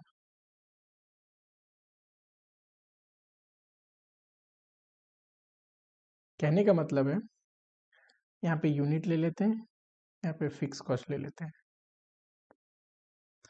Fix cost अगर 1 लाख है ना, तो चाहे आप 1 यूनिट बनाओ तब भी 1 लाख लगेगा, चाहे आप 10 यूनिट बनाओ तब भी 1 लाख लगेगा चाहे आप 1 लाख यूनिट बनाओ तब भी 1 लाख लगेगा। ठीक है, यानी कि फिक्स कॉस्ट तो वही खर्चे है ना जो फिक्स है, जैसे कि रेंट हो गई, जैसे कि डेप्रिसिएशन हो गया, जैसे कि सुपरवाइजर की सैलरी हो गई, है ना। तो ये जो फिक्स खर्चे आप कितना भी बनाइए, 1 यूनिट बनाइए या 100 यूनिट बनाइए या 1 लाख यूनिट बनाइए, जो फिक्स खर्चे है वो इनकर्ड होंगे एक सर्टेन कैपेसिटी लेवल पे। ठीक, लेकिन जब आप पर यूनिट निकालोगे ना, तो ये देखो 1 लाख फिक्स कॉस्ट है 1 यूनिट पे, तो पर यूनिट 1 लाख हुआ, पर यूनिट 10,000 हुआ, इसको इससे डिवाइड करोगे तो पर यूनिट 1 हुआ। यानी कि जैसे जैसे यूनिट बढ़ता है फिक्स कॉस्ट पर यूनिट घटता है। यहाँ पे देखो ये जस्ट उल्टा था, पर यूनिट फिक्स रहेगा, टोटलिटी में चेंज होगा, यूनिट के अनुसार बढ़ेगा। ये टोटलिटी में फिक्स रहेगा लेकिन पर यूनिट डिक्लाइन होता है जैसे जैसे यूनिट बढ़ता है। ग्राफ बनाया जाए तो फिक्स कॉस्ट तो सेम रहता है पर यूनिट, सॉरी इन टोटलिटी में, लेकिन अगर फिक्स कॉस्ट पर यूनिट की बात करूं तो ये डिक्लाइन होते रहता है। ये फिक्स कॉस्ट पर यूनिट है। ठीक, चलिए थर्ड है सेमी वेरिएबल।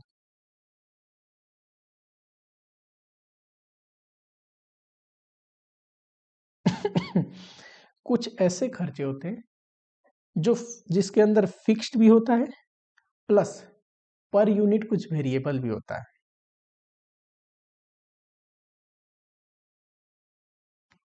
जैसे कि आपने कभी अपने घर का इलेक्ट्रिसिटी बिल देखा है क्या? उसमें कुछ फिक्स चार्जेस भी लगे होते हैं, है ना। चाहे आपका कंजम्पशन हो ना हो फिक्स चार्जेस लगते ही लगते हैं, प्लस जितना यूनिट कंज्यूम किया है उस अनुसार एक सर्टेन रेट के अनुसार खर्चे भी जुड़े होते हैं, कंजम्पशन चार्ज जो कि वेरिएबल हो गए। फॉर एग्जांपल मान लो फिक्स चार्ज है 500, अब वेरिएबल है 3 पर यूनिट, आपने कंजम्पशन किया 300 यूनिट, तो कैसे आएगा कॉस्ट? तो आपका बिजली बिल कुछ ऐसा आएगा कि जो फिक्स है वो तो लगने ही है, प्लस 3 रुपया पर यूनिट इनकर्ड होता है ना, 300 यूनिट है 3 रुपया, ये रहा। यानी कि ये जो कॉस्ट है ये सेमी वेरिएबल नेचर का है।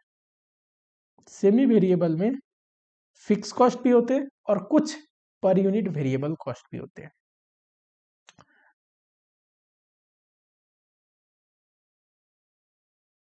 हाउ टू आइडेंटिफाई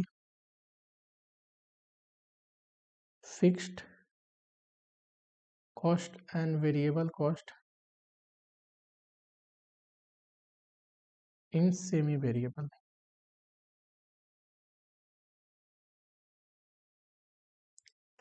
क्या लिखा है? जब कोई खर्चा सेमी वेरिएबल हो तो इसमें फिक्स्ड कितना है एंड वेरिएबल पोर्शन कितना है, ये कैसे आइडेंटिफाई करें? चलिए जरा आपको एक एग्जांपल देता हूं।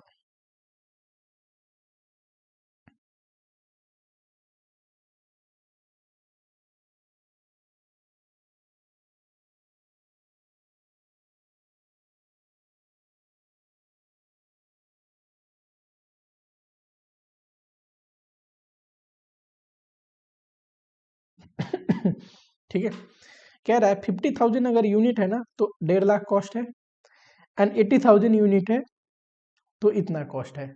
देखो ये खर्चा क्या वेरिएबल है? नहीं।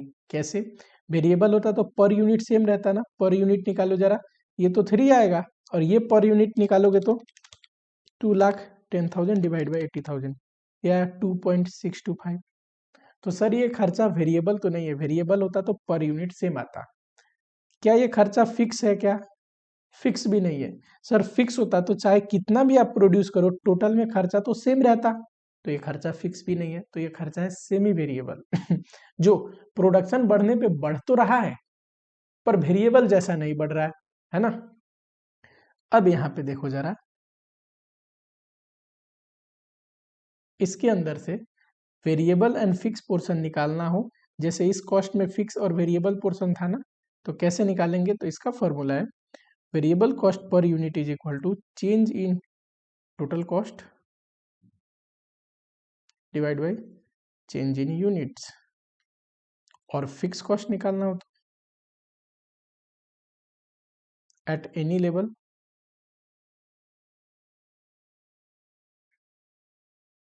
Total cost minus variable cost. हमारे एग्जांपल में जो है यहीं पे देखते हैं वेरिएबल कॉस्ट पर यूनिट कैसे निकलेगा। चेंज इन टोटल कॉस्ट, कितना चेंज है कॉस्ट में? 2,10,000 माइनस 1,50,000 तो चेंज आ गया।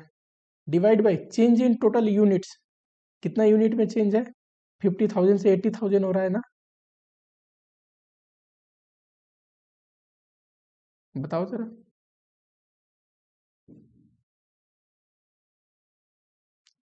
2 rupees per unit variable cost है। अच्छा फिक्स कॉस्ट कैसे निकलेगा? ध्यान से देखना, मैंने बोला है किसी भी एक लेवल पे टोटल कॉस्ट से वेरिएबल कॉस्ट घटा दीजिए तो फिक्स आ जाएगा। ये मान लो मैं 50,000 ले रहा हूं, एट 50,000 आप 80,000 पे भी कर सकते हैं। टोटल कॉस्ट कितना है?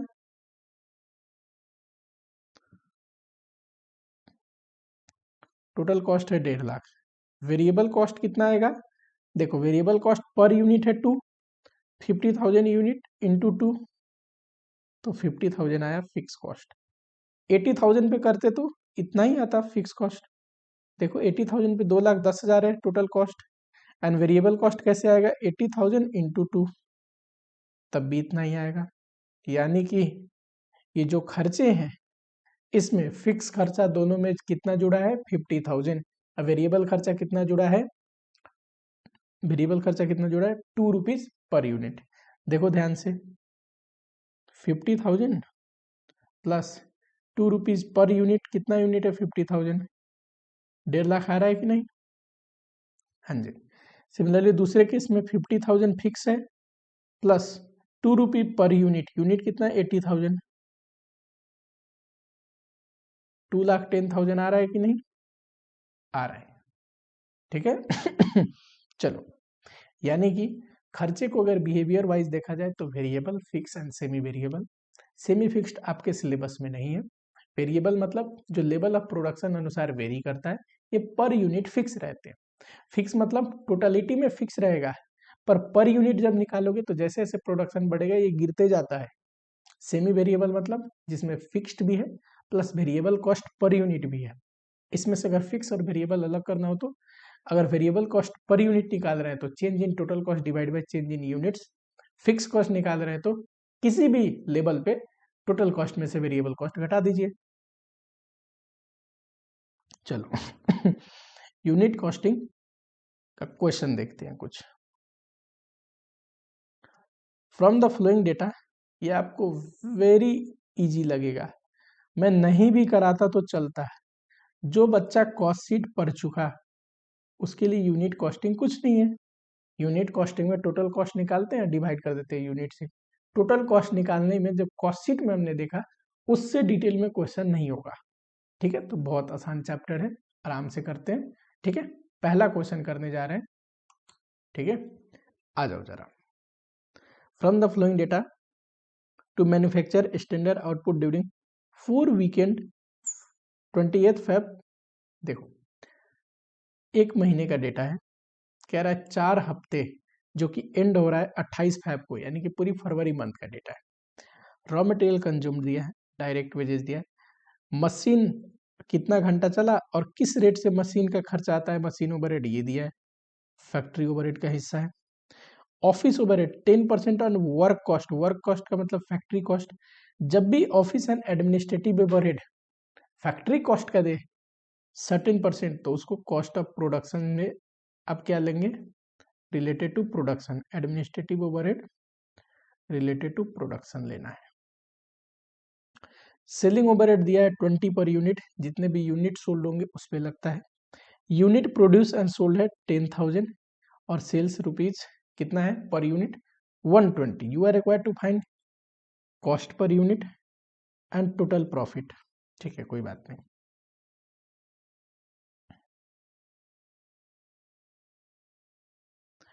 पहला क्वेश्चन है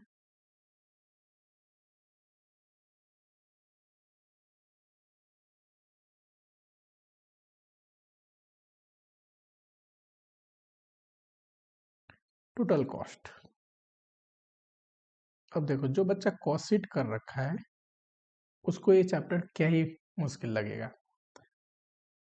सबसे पहला क्या खर्चा है, डायरेक्ट मटेरियल कितना है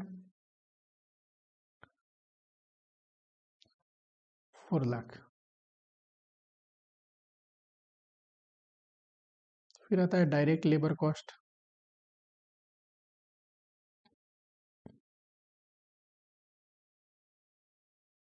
इनको जोड़ दोगे तो ये आ जाता है प्राइम कॉस्ट।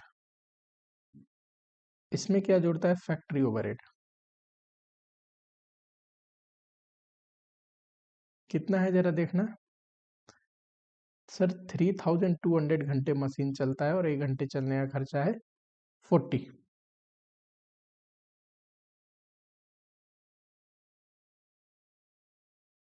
ये आ जाएगा फैक्ट्री कॉस्ट। इसमें ऑफिस ओवरहेड जोड़ोगे,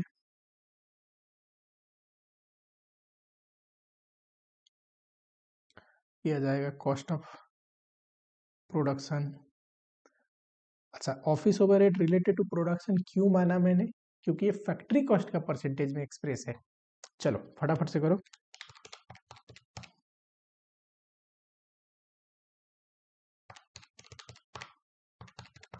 ये तो हो जाएगा 640, इसमें जोड़ देंगे 1,28,000, तो यह आ जाएगा 7,68,000। 10% वर्क कॉस्ट का,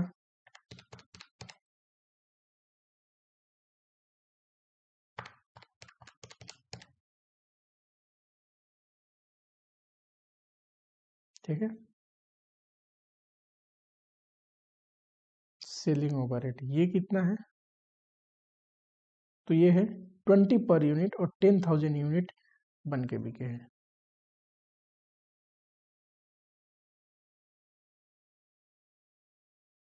तो ये आ गया टोटल कॉस्ट, ठीक है। 10,44,800। इसमें अगर प्रॉफिट जोड़ दिया जाए तो आता है सेल्स, है ना, हमें सेल्स पता है 10,000 यूनिट 120 का रेट 12 लाख।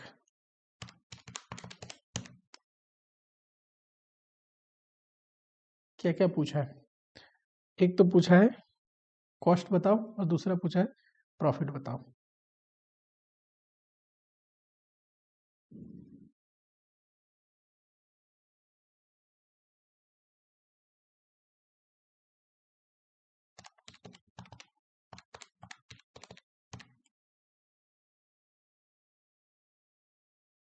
ठीक है, ये तो कॉस्ट हो गया।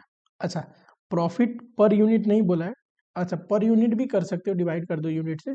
प्रॉफिट बोला है तो हमेशा मानना प्रॉफिट इन टोटलिटी में पूछ रहा है। सेकेंड क्वेश्चन आओ।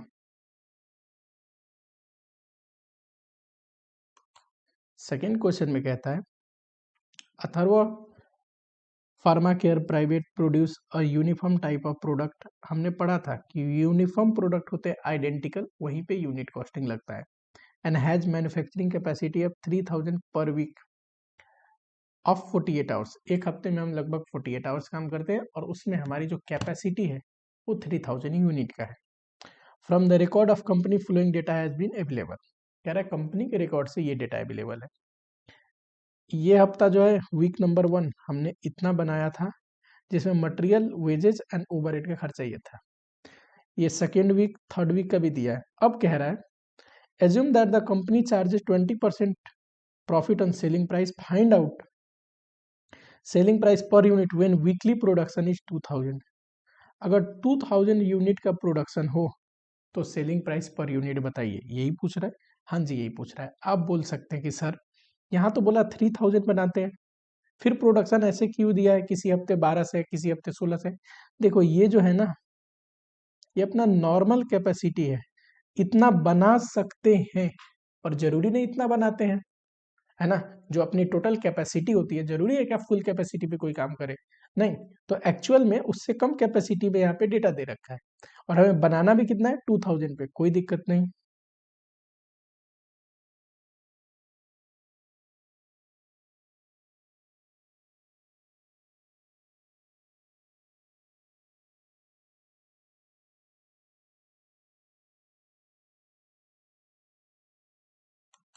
ठीक है, ध्यान से देखना जरा क्वेश्चन में।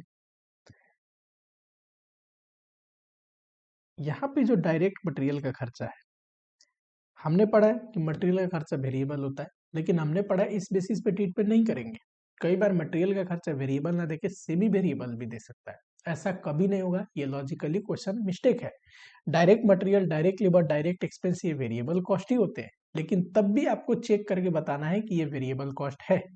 ठीक है, आ जाओ जरा, सबसे पहले तो मटेरियल के लिए लिखो। अब डायरेक्ट मटेरियल अगर आप ध्यान से देखेंगे तो अगर 1200 यूनिट पे देखें तो कॉस्ट पर यूनिट कितना आ रहा है, हमें पता है कि 9000 है और 12 से यूनिट बना है, तो 9000 डिवाइड बाई 1200। एट 1600 कैपेसिटी पे देखें तो कॉस्ट पर यूनिट कितना आ रहा है मटेरियल का, 16 से बना रहा है तो कॉस्ट पर यूनिट कितना है 12000 डिवाइड बाई 16 से, तो ये कितना आएगा 9000 डिवाइड बाई 1200, 7.5। अच्छा 12000 डिवाइड बाई 1600, ये भी आया 7.5। ध्यान से देखना जरा, हमने क्या पढ़ा था, वेरिएबल कॉस्ट पर यूनिट हमेशा सेम रहते हैं। तो ये देखो मटेरियल का ऐसा खर्चा है जो जैसे प्रोडक्शन बढ़ रहा है टोटल में तो बढ़ रहा है पर यूनिट सेम है। तो जो खर्चा टोटलिटी में इंक्रीज हो रहा है पर यूनिट सेम है, उसी को तो वेरिएबल कॉस्ट बोलते हैं। लिखोगे since direct material cost per unit is same, it is variable cost. ये क्या है, वेरिएबल कॉस्ट है। चलिए दूसरा डायरेक्ट लेबर। डायरेक्ट लेबर में भी ध्यान से देखना, अगर 12 से यूनिट पे देखें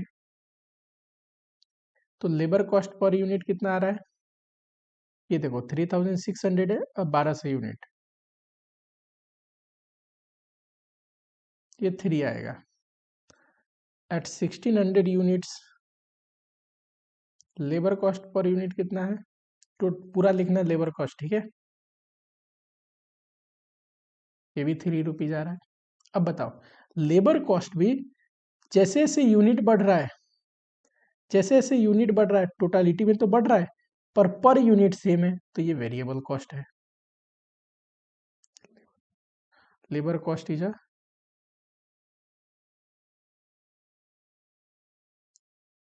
वेरिएबल कॉस्ट। ठीक, 3 नंबर देखो क्या है, 3 number overhead, factory overhead.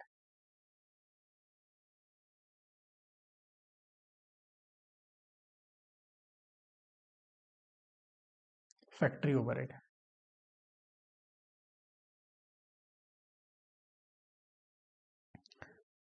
Factory overhead देखो जैसे जैसे यूनिट इंक्रीज हो रहा है ये भी बढ़ रहा है, तो फिक्स तो हो नहीं सकता, फिक्स होता तो उतना ही रहता irrespective of level of production. क्या वेरिएबल है तो चेक करते हैं, अगर पर यूनिट सेम आता है तो वेरिएबल मानेंगे। 31,000 डिवाइड बाई 1200 या 25.83 पर यूनिट। सेकेंड केस में 33 को डिवाइड करो 16 से क्लियर है। 33,000 डिवाइड बाई 16 से करो 20.625, यानी कि पर यूनिट सेम नहीं है तो वेरिएबल नहीं है, टोटालिटी में सेम नहीं है तो फिक्स नहीं है, तो ये सेमी वेरिएबल है। तो सेमी वेरिएबल में आपको पता है ना वेरिएबल एंड फिक्स पोर्शन कैसे अलग करते हैं। यहाँ देखो यूनिट अगर ध्यान से देखा जाए और कॉस्ट,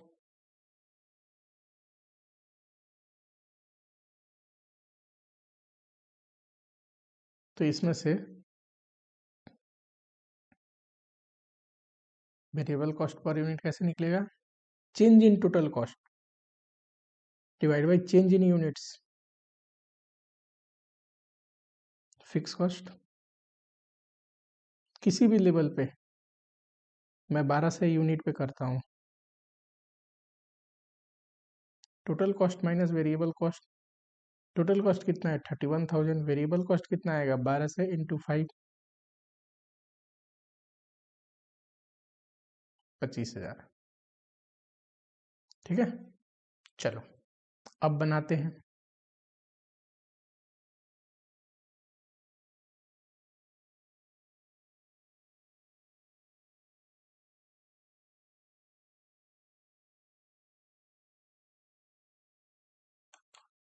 अपने केस में यूनिट कितना है, तो यूनिट है 2000। ठीक है,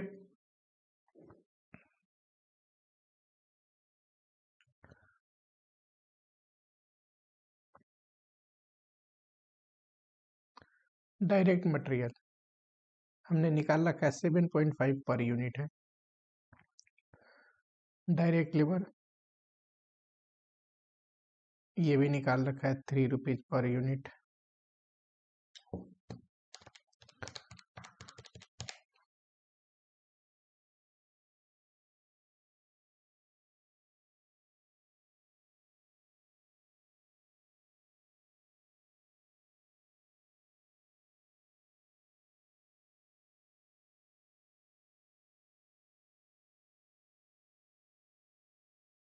वेरिएबल कितना आएगा, तो ये है 5 पर यूनिट, बना कितना रहे 2000, फिक्स्ड 25,000 है।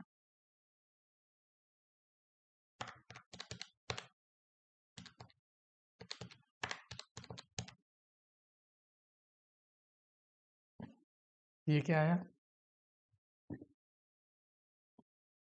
20% सेलिंग प्राइस रखना है ना, हाँ जी। ये आया और कोई खर्चे है नहीं, टोटल कॉस्ट प्रॉफिट, तो ये आ जाएगा सेल्स।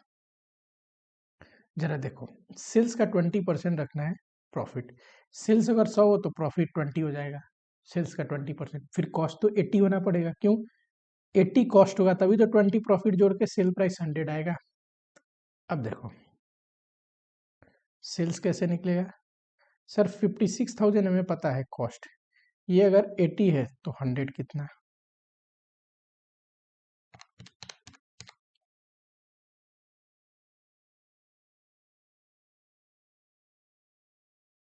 अच्छा सेलिंग प्राइस निकालना हो तो सर सेलिंग प्राइस 70,000 हमने सेल्स करने हैं 2000 यूनिट, 35 पर यूनिट। ठीक है, चलो आगे बढ़े।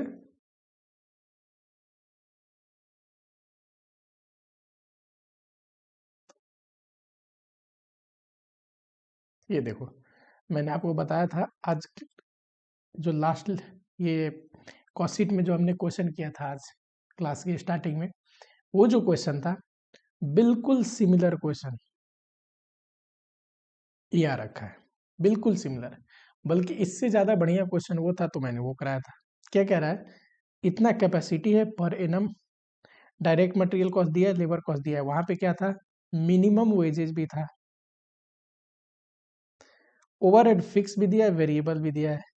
सेमी वेरिएबल बोल रहा है इतना है 50% कैपेसिटी में, और 4 लाख बढ़ जाएगा एवरी 25% कैपेसिटी पे। ठीक है, और क्या कह रहा है, product if the production program of a factory is indicated below the management desire to profit, ये प्रॉफिट दे रखा है, desire profit. Average selling price निकालिए, अगर फर्स्ट 3 मंथ 50% कैपेसिटी पे काम करते हैं और नेक्स्ट 9 मंथ इतने पे करते हैं। कह रहा है ignore administrative selling and distribution overhead, ये कुछ नहीं है, इग्नोर करिए। ठीक है, चलो कोई नहीं, ये क्वेश्चन कर ही लेते हैं। वैसे तो नियम अनुसार मुझे ये क्वेश्चन कराना नहीं चाहिए, आपको खुद करना चाहिए, बट कोई नहीं, करते हैं क्वेश्चन को। टोटल प्रोडक्शन कैपेसिटी कितनी है, तो टोटल प्रोडक्शन कैपेसिटी है 1,20,000, करेक्ट। जिसमें फर्स्ट 3 मंथ हम कितना प्रोडक्शन करेंगे, तो 50% कैपेसिटी पे, नेक्स्ट 9 मंथ 80%।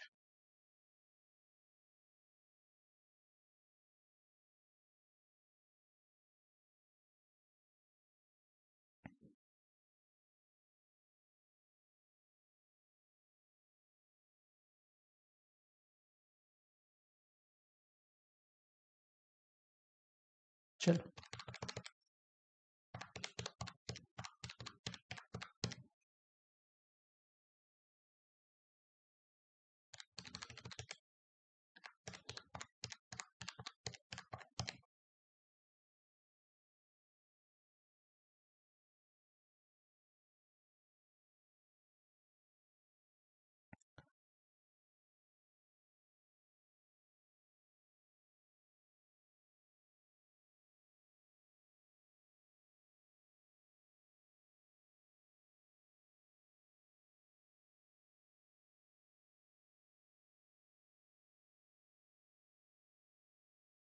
डायरेक्ट मटेरियल, ये कैसे, 90 के रेट से,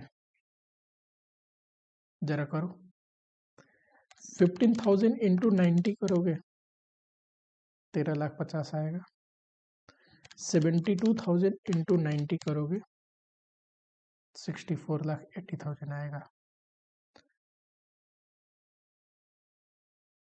फिर आता है डायरेक्ट लेबर।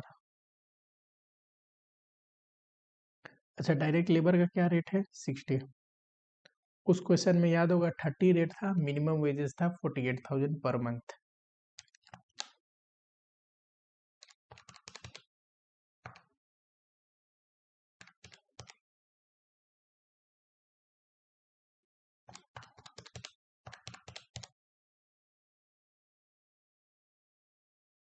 इनको जोड़ते हैं तो क्या मिलता है, प्राइम कॉस्ट।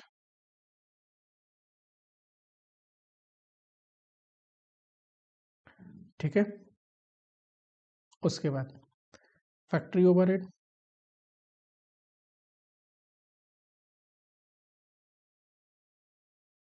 वेरिएबल,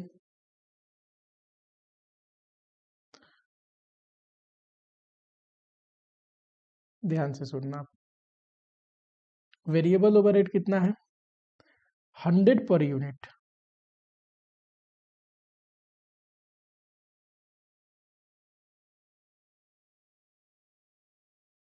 दूसरा फिक्स्ड है, फिक्स्ड कितना है, तो फिक्स्ड है 30 lakh per annum, 30 lakh per annum है तो 3 महीने का इसके हिस्से में आएगा।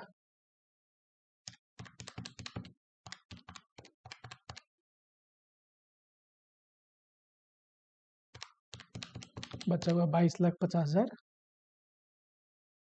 यहाँ पे आएगा। ठीक है, चलो उसके बाद सेमी वेरिएबल,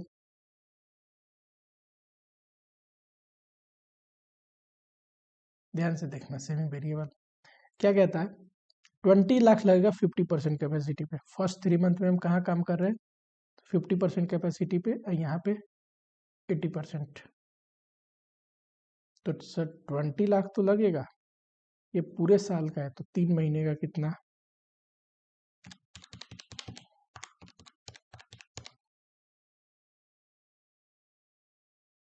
एन 4 लाख बढ़ जाएगा for every 25% increase in capacity. अब हमें 50 से 25 और बढ़ेगा, तो 20 लाख से खर्चा कितना हो जाएगा, 24 लाख। हमें कितना करना है, 80। अभी तो 75 पे ही है, 5% और बढ़ानी पड़ेगी ना 80 पे जाने के लिए। भले ही 5% करो, पार्ट देयर ऑफ का मतलब थोड़ा भी एक्स्ट्रा आप परसेंटेज बढ़ाओगे कैपेसिटी में, पूरा ही खर्चा लगना है।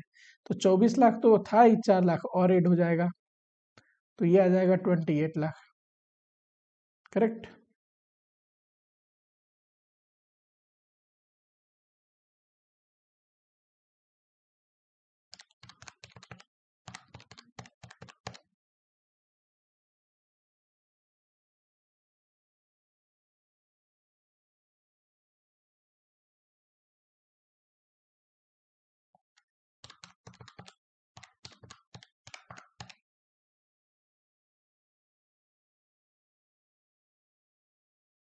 ₹21 लाख, ठीक है।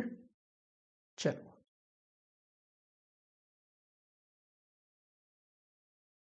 और कोई खर्चा है नहीं, तो यही हो गया टोटल कॉस्ट। करो जरा।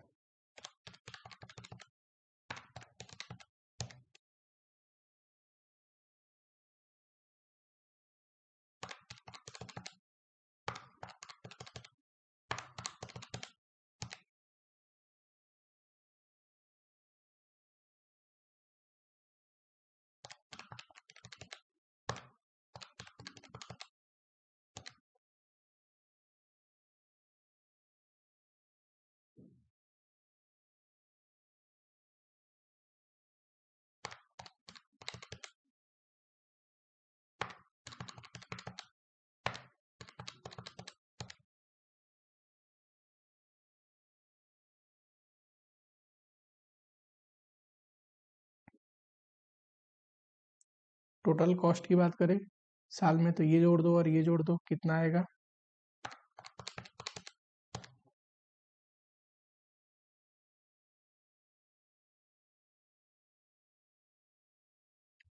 प्रॉफिट कितना चार्ज करना है जरा ध्यान से देखना, 20 लाख।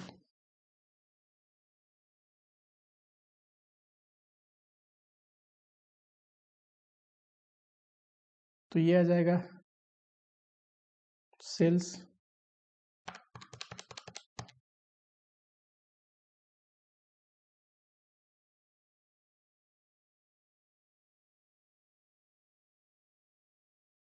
सेलिंग प्राइस निकालना हो तो एवरेज सेलिंग प्राइस,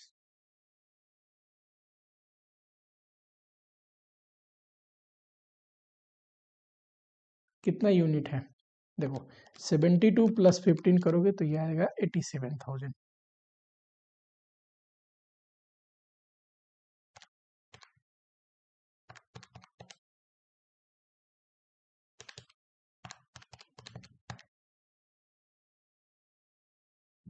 $337.37, ठीक है। 337 पॉइंट, ये थोड़ा सा 36 या 37 कर लो, 36, यहाँ पे भी राउंड अप थोड़ा सा, 37 है, क्या आ रहा है, 356 आ रहा है ना, तो 6 हो जाएगा। और इसको क्या कर लेना, ये थोड़ा कमा नहीं होगा, ठीक है। चल, ये क्वेश्चन देखो, ये क्वेश्चन मैंने कॉस्ट शीट में करा रखा है, पर ये जो क्वेश्चन कॉस्ट शीट में था वहां पे मैंने बताया था कि डायरेक्ट मटेरियल कॉस्ट तो दिया है, पर यूनिट एज्यूम करना है कि टोटालिटी में, ये नहीं बोला, सीधा मटेरियल कॉस्ट बोला था। तो मैंने दोनों तरीका से करके बताया, बोला एजम्पशन ले लेना, और मैंने एज्यूम कर लिया था पर यूनिट और सॉल्यूशन दे दिया था, क्योंकि अगर आप डायरेक्ट मटेरियल कॉस्ट टोटालिटी में एज्यूम करते हैं तो पॉइंट्स में आ रहा था आंसर, और मुझे ऐसा लगा कि जब भी इंस्टीट्यूट क्वेश्चन फ्रेम करेगा तो कोशिश तो करेगा ही कि मटेरियल कॉस्ट अगर डिवाइड करे तो पॉइंट्स में ना आए, है ना। इस एजम्पशन पे मैंने कोशिश किया था कि कॉस्ट पर यूनिट, वो कॉस्ट पर यूनिट ही बोलना चाहता है इंस्टीट्यूट, हो सकता है मिसप्रिंटिंग हो गया हो, तो वहां एजम्पशन लेना था। यहाँ एजम्पशन लेने की कोई जरूरत नहीं, यहाँ क्लियरली बोल रहा है कॉस्ट पर यूनिट। ठीक है, ये क्वेश्चन करते हैं।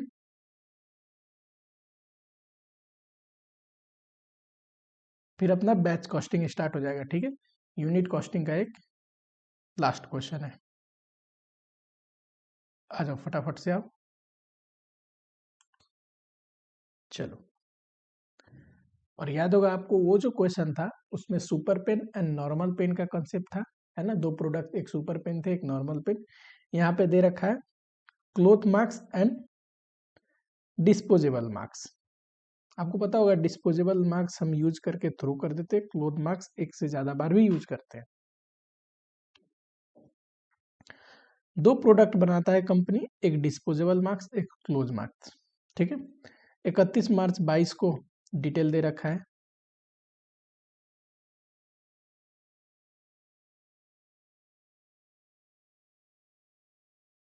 कहा गया, डायरेक्ट मटेरियल दिया है, डायरेक्ट वेजेस भी दिया है एंड प्रोडक्शन ओवरहेड भी दिया है, टोटल ये खर्चा दे रखा है। ठीक, बोलता है direct material cost per unit of cloth marks is twice direct material cost of disposable marks. ठीक है अब ये रिलेशन जो दिया है कि क्लोथ मार्क्स में एक यूनिट पे जो मटेरियल कॉस्ट का खर्चा आता है वो 2 गुना आता है डिस्पोजेबल के तुलना में। इससे हम इजिली, अगर प्रोडक्शन पता हो कितना यूनिट बना है, ये मटेरियल कॉस्ट को दोनों में बांट सकते हैं। Similarly wage rate per unit जो है डिस्पोजेबल मार्क्स का, ये सिर्फ 60% है क्लोथ मार्क्स की तुलना में। ठीक है, production overhead per unit same है, कोई बात नहीं। एडमिनिस्ट्रेटिव ओवरहेड 50% प्रोडक्शन ओवरहेड का है, तो जब administrative overhead certain percentage of production overhead या फिर फैक्ट्री ओवरहेड दे तो उसको रिलेटेड टू प्रोडक्शन मानते हैं। सेलिंग कॉस्ट है 2 rupees per unit, selling price है 35 पर यूनिट, किसका? क्लोथ मार्क्स का। ऑब्वियसली फिर क्लोथ मार्क्स का ही क्वेश्चन पूछेगा, क्योंकि जिसका सेलिंग का डिटेल दिया, सेलिंग का खर्चा का डिटेल दिया, क्वेश्चन भी उससे से रिलेटेड पूछना चाहिए। Number of unit of cloth marks sold ये रहा, और प्रोडक्शन दिया है क्लोथ मार्क का इतना, डिस्पोजेबल मार्क्स का इतना। कह रहा है कॉस्ट शीट बनाइए क्लोथ मार्क्स का showing cost per unit and total cost, profit per unit, total profit. तो टोटलिटी में कॉस्ट शीट निकाल दो, कॉस्ट पर यूनिट के लिए यूनिट सोल्ड से डिवाइड कर दो, प्रॉफिट पर यूनिट के लिए प्रॉफिट को यूनिट सोल्ड से डिवाइड कर दो। ठीक, चलो फटाफट से आ जाओ। ठीक है, यहाँ पे स्पेस क्रिएट करते हैं थोड़ा।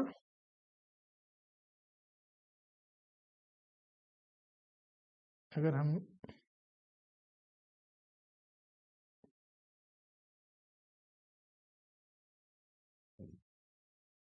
चलो,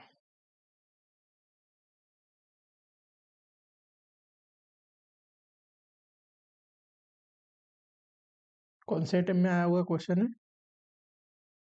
November 22।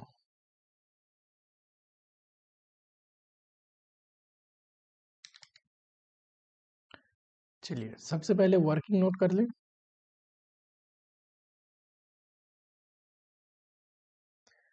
Late direct material cost per unit for disposable marks X. Per unit direct material disposable का एक्स मान लेता हूं, तो direct material cost per unit किसका? क्लोथ मार्क्स का कितना होगा? डबल है ना, 2x। अब यहाँ पे देखो ये रहा, साथ ही में प्रोडक्शन कितना है, एक यूनिट क्लोथ मार्क्स के लिए इतना मटेरियल कॉस्ट लग रहा है, तो 50,000 यूनिट के लिए कितना लगेगा, प्लस ये जो डिस्पोजेबल मार्क्स है उसका खर्चा ये है एक यूनिट पे, और बन कितना रहा है, तो बना है 1,50,000। तो टोटल मटेरियल कॉस्ट आएगा जो कि कितना है, टोटल मटेरियल कॉस्ट 12,50,000। इससे x का वैल्यू निकालो।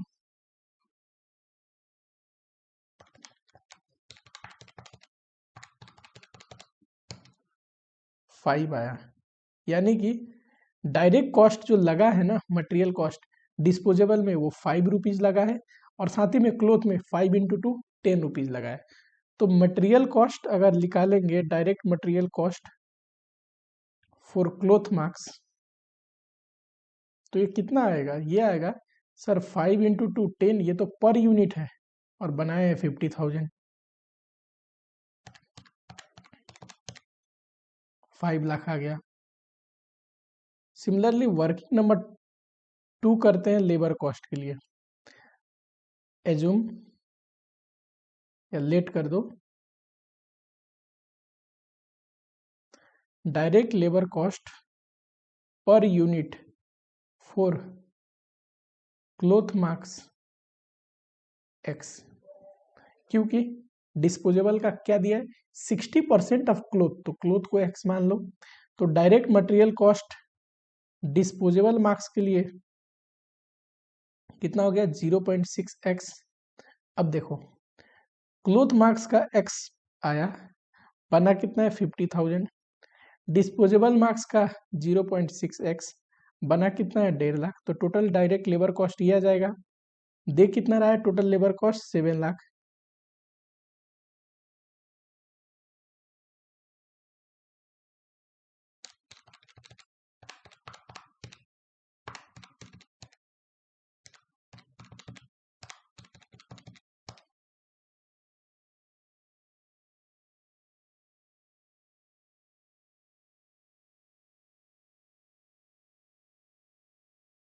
ठीक है, 5 रुपया रेट आया, तो टोटल लेबर कॉस्ट कितना आएगा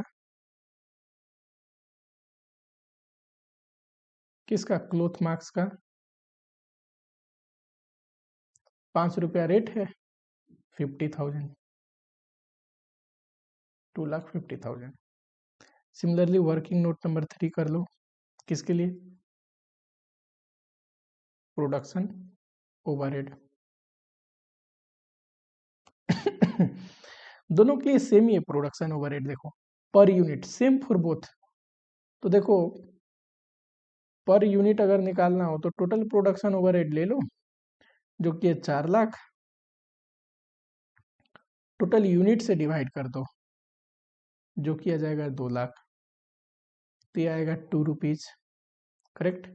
अब जरा बनाओ statement of cost and profit, यहाँ पे लिखो पर्टिकुलर्स,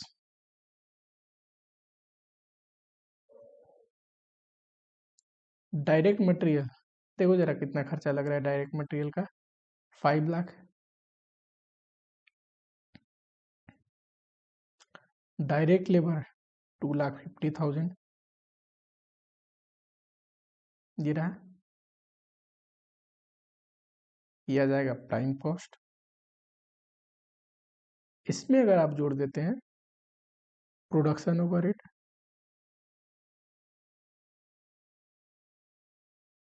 जो कि कितना है 2 पर यूनिट, 50,000 है unit,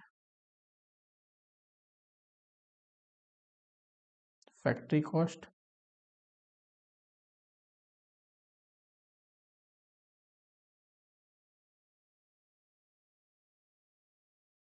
office overhead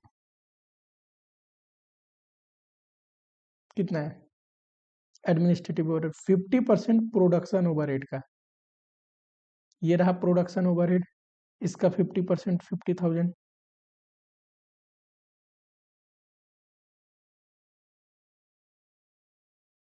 cost of production. अच्छा, opening stock of finish goods जुड़ते हैं and closing stock of finish goods घटता है, तो ये आ जाएगा कॉस्ट ऑफ गुड्स सोल्ड। जरा देखो ओपनिंग स्टॉक दे नहीं रखा लेकिन क्लोजिंग स्टॉक है, क्लोथ बना 50,000 है पर बिका 45,000 है, तो 5,000 क्या है क्लोजिंग स्टॉक। क्लोजिंग स्टॉक की वैल्यूएशन किस पे होती है? तो कॉस्ट ऑफ प्रोडक्शन पे होता है। हम मानते हैं करंट ईयर के प्रोडक्शन जो है, इसमें तो ऐसे भी ओपनिंग नहीं है, तो करंट ईयर के प्रोडक्शन से ही बना होगा। यहाँ पे वर्किंग नोट कर लो,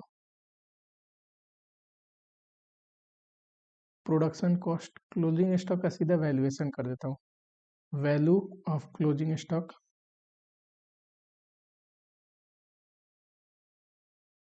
क्लोथ मार्क्स 9 लाख अगर 50,000 का है तो 5,000 यूनिट का कितना, 90,000।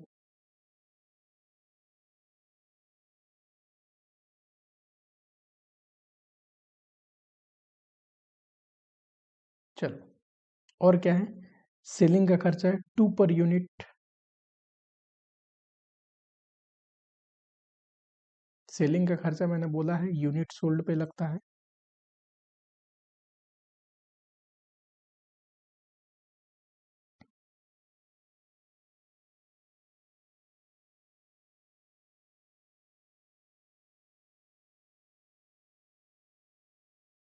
सेल्स बताओ, सेल्स दे रखा है 35 पर यूनिट, इतना बिका है, 35 का रेट है।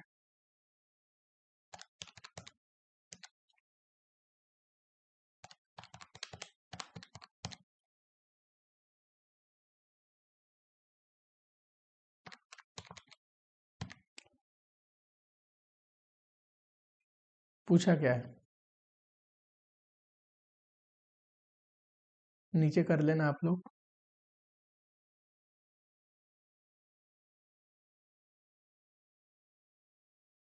तो कॉस्ट टोटल में कितना है, ये रहा 9 लाख पर यूनिट, तो 9 लाख को डिवाइड कर देंगे 45,000 से 20। दूसरा पूछा है प्रॉफिट,